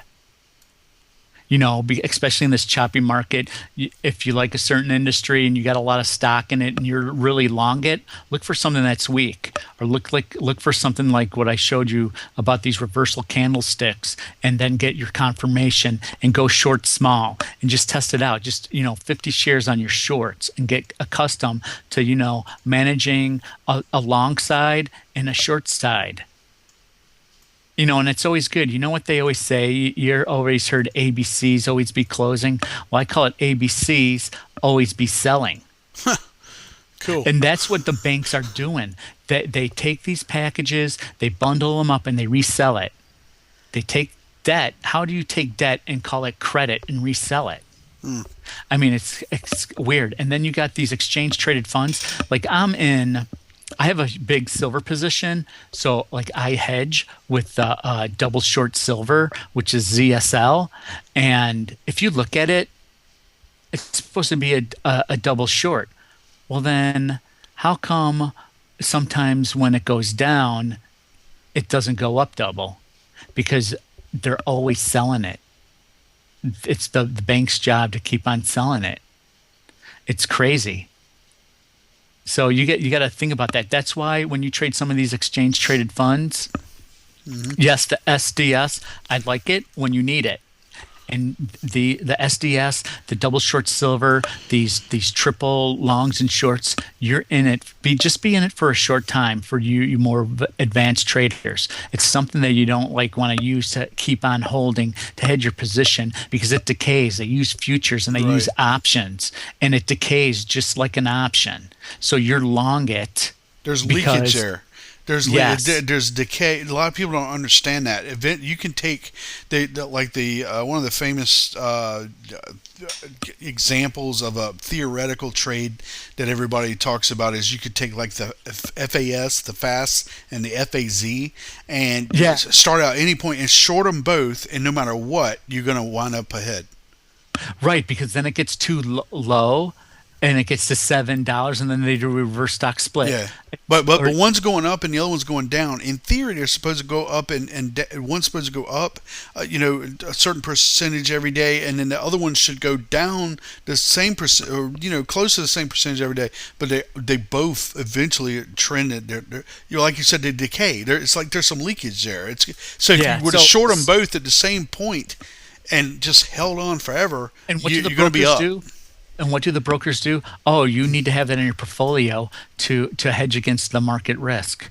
Well, to me, it's like it's always a loser. So you just be in it for a short time. Right. It's meant to be just like for an overnight if you think something's going to happen, or just for the day. But for new traders, small accounts, stay away from them. And also, like this weekend, you new traders, write down at least 10 rules that you're going to do. Like me, some of my rules are I don't short a stock between 11, this is all Chicago time, between 11 and like 1:30. Europe closes, everybody's going to lunch. I just stay away. The market's it thins out. My own personal rule is I don't trade the first 10 minutes. And a lot of times I don't even trade the first hour because I only use the 60 and the daily. I'll look at the 5-minute S&P and stuff like that. But really when it comes down to it, I am looking for the 60 crossover, and is the daily about ready to cross over, and is it oversold if I'm getting long. So, sometimes that first hour, I might not even trade. I'm sitting on my hands, waiting for that first bar to form, saying, okay, it's been up. Well, what do you think the second hour is going to give me? Well, it's going to retrace back. I'm going to look for a buy and get in. Or if not, I'll just wait for the end of the day and see if it's setting up too. So the first 10 minutes I never trade. And do I live in Chicago? I used to live right next to the Trump Towers. I watched it going up, but then, I came back. I'm down here in Texas, in Weatherford. So all you guys in Texas, give me a shout. Maybe one day if you're in the Dallas-Fort Worth area, we'll go sip coffee on some Saturday, talk about what's going on. There's Cat Girl. She's from there. I think she's close to Houston. They're all Houston. Yeah. There's Palsaw. I think he's in Texas. He may be closer to Dallas area. I'm out in Weatherford, so you guys in Dallas, maybe drop me a line where you're at, and maybe we can hook up somewhere in Arlington off of 20 or 30. And then make a list of 10. I'm just telling you some things that you should always write down for your new traders. Small size, trade only 50 to 100 shares. Maybe not 50. I really don't like that spot unless I'm shorting, but you're not a 500 lot trader. At least not yet. Yeah. Unless you're starting with $4.7 trillion, then maybe 50 is okay. Yeah. It's all about the relative nature to how much money you got. Like some of my rules are for futures trading, and like when you're a scalper and stuff like that. Hey, Insane Weatherford. Yeah. Say hi to your brother for me. Don't take overnights, but for stocks, you're going to have overnights. You're holding them because, like I said, you're looking at my 3 rules. 3 seconds, 3 minutes, 3 hours, 3 days, 3 weeks. If you're looking at an IRA, 3 months, 3 years. Are you going to keep it for 3 decades like Warren Buffett? Yeah. So, those are things that you should go when you're thinking about trading. That's what you're going to do. During the trade, you got a position on and you're long. You want to think about how do I get out? What do I do when I get out? Well, I'll take the high and low that day, and I got a profit on it, and it's got a pretty big range. Well, if it crosses what I call the 50% rule, then I'm usually like getting out, because if it looks like it's going to close under that 50% rule, you take the high, the low, add it together, divide it by 2, whatever, add it into the low, and it gives you that price number. If it goes to that threshold, just take your profit. Live to trade another day. The market's always here. Well, we hope. So far, it's always been here. Right. So. And a lot of you guys, especially in the choppy markets, and your swing traders, and you're looking to hold on to positions overnight like this, look for your shorts. If you're running a scan for your buys, just reverse that and run a scan for maybe for a possible short. And if you're new to shorting, just do it with 50 shares and see what happens. It's not going to kill you. And you say, hey, like I keep on saying, I'm short Cisco and long Intel. It's actually a pretty good spread, and it limits my risk. It seems backwards, but it's a hedge in a way because it is exactly a hedge. Right. It's like why waste money on buying some puts when I could just go sell something and take some money in. That's what's great about this whole thing about trading. I don't even own it, but I can sell it. Just later, I'm just going to give it back to you. So. Yep. Let's wrap it up. I know, and let me tell you one thing about on the floor too. Okay. All those banks doing about the options, we sell them. We're nothing but sellers. Always. We just love it when you come in and buy. I mean, because all we can do, we hedge. We're really good hedgers. So we go sell it to you. I sell you calls. I buy the underlying, and hopefully I can make a little scalp on it too. So I can't help but laugh right now, Eric. Nothing but. Listen, somebody just sent me a private message and says where your head was just now with the ceiling fan running in the background. Oh yeah, do I look like an angel or God? You look like you have a helicopter or a beanie on your head. I have helicopter Benz right behind me, just funding my account. That's a trip, man. That's awesome. Why don't we wrap this up? It's been 3 hours. Yeah. Okay. Thanks, guys. I really appreciate it. And if I'm running, I don't really like to chat, but I'll try and say hi now and then a little bit more often and let you know that I'm around. You'll see me on the side there as a member. So yeah, I'm paying for it just like you guys. Man, it was so great to get to meet you and everything too, man. See a face and put a face to a name and hang out in the chat a little bit more, but. If you can. Yeah, obviously. A stock you want me to look at, all I'm going to do is I'll look up like at 60s and I look at the daily because all that matters is where they settle your account is where it closes. Yeah. They're not going to say, hey, it was up here and settle your account up there and say you got all this money in it. No, it's where it closes. Okay. And your younger traders, you don't have to look at your account balances every single day. Don't keep that. There's so many things that I probably should have talked about. How do you get over the loss? How do you, account? How do you do your accounting? For me, I do it once a week. I'll look and I'll go through my trade log, and I don't really look at the money. Once a month, at the end of the month, we're coming to the end of the quarter and stuff like that. That's when you really grade yourself and say, hey, I've been doing this for 3 months or whatever. Did I make the grade?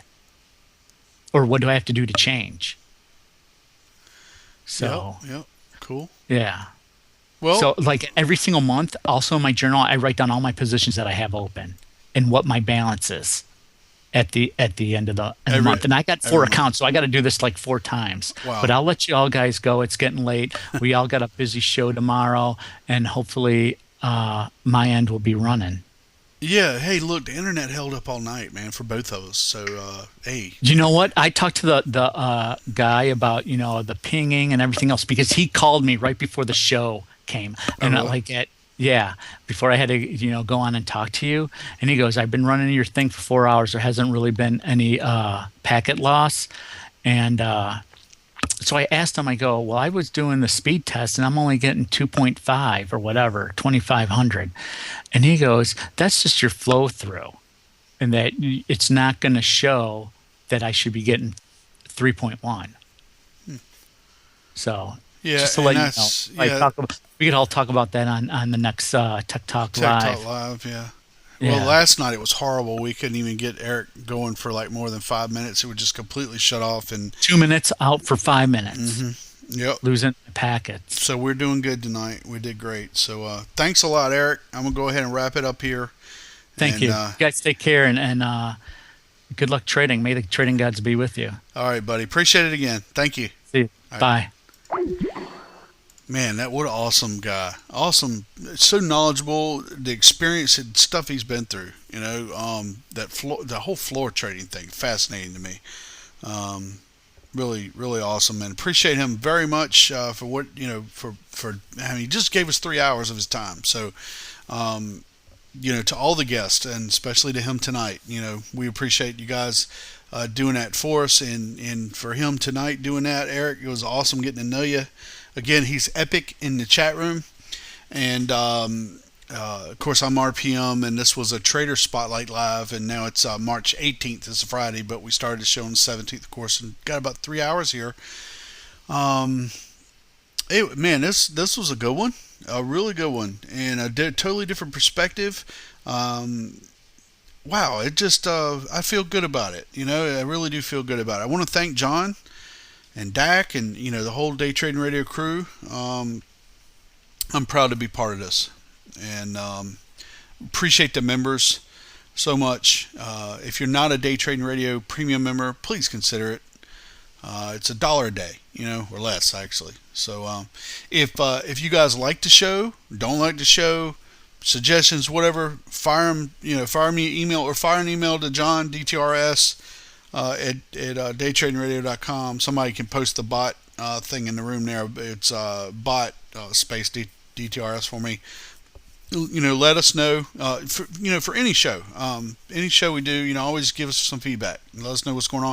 If there's something we can fix or change, any suggestions like that. I mean, majority of the stuff that we do is based on a member saying, hey, why don't you try this, or why don't you try that? So, and of course, that we need more guests for the spotlight. So, people just like, Eric, so, man, it just, this is great. This is great. I absolutely had a ball tonight. It was a good time. Didn't have any tech issues really, and that went well. And it's always a blessing. To next week, we're going to have the Options Man on. So hopefully we'll do a nice show with him like we managed to pull off tonight. So thanks, Black Hat. There we go. Hey, what's up? Hey, John. Hey, what's up? Hey. So let me fix my thing, man. I'm listening to the show. Yeah. Here, Gary Shaw. Oh, Gary made it, huh? That's good. Cool. Hold on, let me turn off some of my stuff here. Okay. Everybody, this is, of course, this is the Rockstar. He's checking in, which is always a pleasure. Hey, man, we're listening to your show. Love it. I can't believe we're talking to us. Like, Jesus Christ, RPM is like the ultimate worker on the show. You have so much passion for what it is. I do. I wanted to call and thank you for that. I love this, man. I love it. I mean, I love being part of this. I'm proud of it, Yeah, and being able to kick back and not really have any tech issues. And, I'm learning, just as much as everybody else, and, thinking of the questions, letting them, one of our members, give back to us like that, man. It's a great feeling, man. I feel warm in my heart every single show we do like this, man. You have the ultimate show, man. I am so proud of you. I just want to just say I can't help but just call in and say I'm just listening, and you got me listening. I could be out there drinking green beer and stuff, and on St. Patrick's Day, I'd rather be here listening to you. Well, thanks, man. John, it means a lot to me. It really does. And so you got Gary there. And, got Gary here. He's actually filming. We're filming the show. We're listening to you talk with Epik.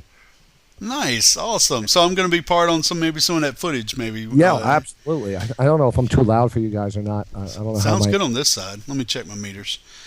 So you guys, I guess Gary's going to be there tomorrow, and Gary came up a day early. We just went out. We just did the Irish jig. We've been dancing all night, and we're back at the office now. It's 12:30, 12 o'clock, and we're still here working. He's filming right now, and we're going to be here tomorrow. He's going to be filming live during the show. The futures are up 100 points, people. Oh, man. 103 points. Futures are up 103 points. S&P futures are up 13 points, people. This market is rallying. Yeah, this is great, man. That's great news. I need to get an ES feed Because I could, like if we're just, talking to somebody and we don't have their camera on or whatever, I need to get, remind me, we got to get together and I'll get. All right, I got you the ESV. I got so many feeds here, I feel like I'm feeding out. Yeah, like the last, I guess it was last week, we did like a 7-hour show and the earthquake hit and everything, right? Yeah. And I could have had that, if I'd had to thought about it, and we could have had an ES feed up. I could have, kind of put that in one corner, and then I actually had the news on. I was broadcasting the news of the, the quake as it happened last week, and I could have done, but I getting that ES up because I get a lot of people in the room going, what's the futures at? Where's the ES at, right?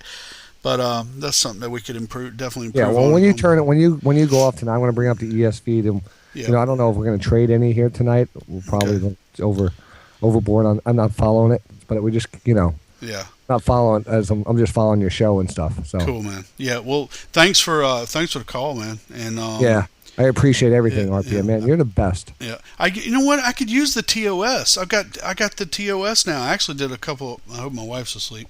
I actually was trading ES the other day.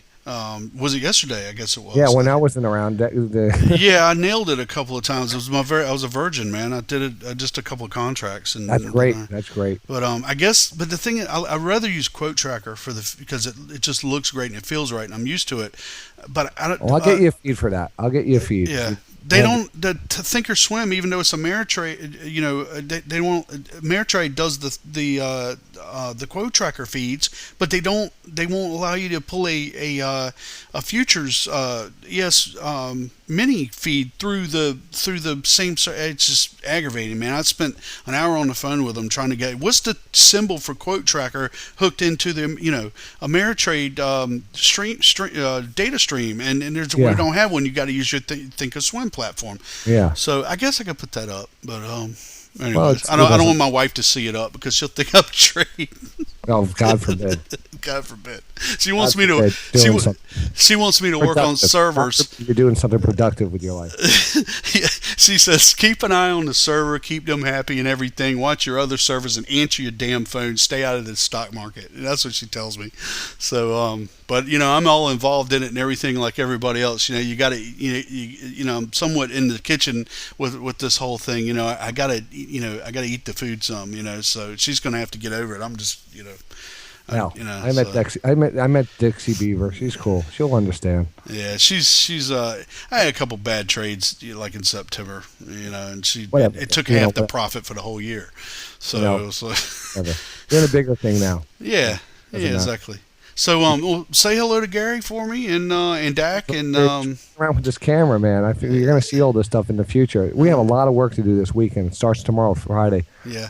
Starts off with the market in the morning, 8 o'clock in the morning. We'll be here. Right now, we might not even go home. The market's running up 108 points now in the Dow futures. Awesome. That's up to 20. S&P up 12.25. Awesome. We're just here hanging. Hey, have you been seeing what I've been saying in the chat room for the past week? That I thought that the nuclear stuff is going to turn out better than the worst. I don't know, but I think this core is going to hold, and I know there's going to be some people that are going to get sick. There was some radiation leaked.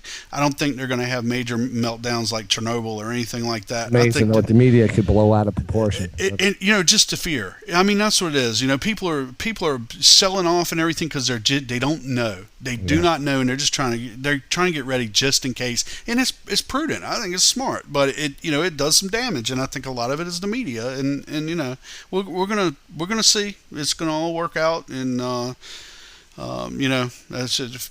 We're gonna see. We'll see how it does. I'm gonna go ahead and close down, John. Thanks so much, man, for calling. And I want to get on before you close out.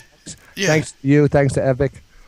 Great show. It was good. Did you see the beginning? Well, it's everything. I was in and out. We caught some of the beginning, and then we went out to dinner. We came back. We were listening. Cool. Yeah, it did record. It should be recorded, and I'm gonna save it. And everybody who wants to watch it, came in late. We had 741 people watching. Wow, at one point. 741 people. Yep. Dax, what's up, RPM? Hey, Dak. What's going on? Hey, man. Happy St. Patrick's Day. Happy St. Patrick's Day. Dax in the house. Cool. Dawid's here. Gary's here. Awesome. And we're all here. We'll switch over to the ES feed after you get off. Okay. All right, man. Take care. All right, man. Thanks. All right, that's cool. Always good to hear from him. It makes me, I love to hear from the boss man, and when he's got something good to say, it makes me feel good. So, anyways, well, let's wrap it up, and then hopefully John will go ahead and pick up on the other side, and him and Gary and Dak and the whole crew, rest of the crew there, and we'll watch and see what these futures are going to do tonight, maybe, and see what they got going on their side. So, with that, I'm RPM Trader Spotlight Live for this. It was March 17th. Now we're March 18th here, and we had Epik on. It was an absolutely awesome show.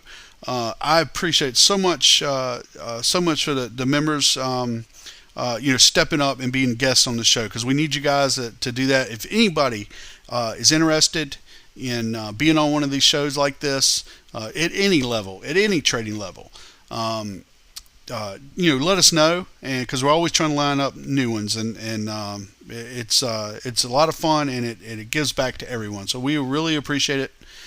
And so I'm going to go ahead and sign off here, guys. Again, I'm RPM for Trader Spotlight Live, DayTradingRadio.com. We'll see you guys on the other side and in the markets tomorrow. Bye-bye.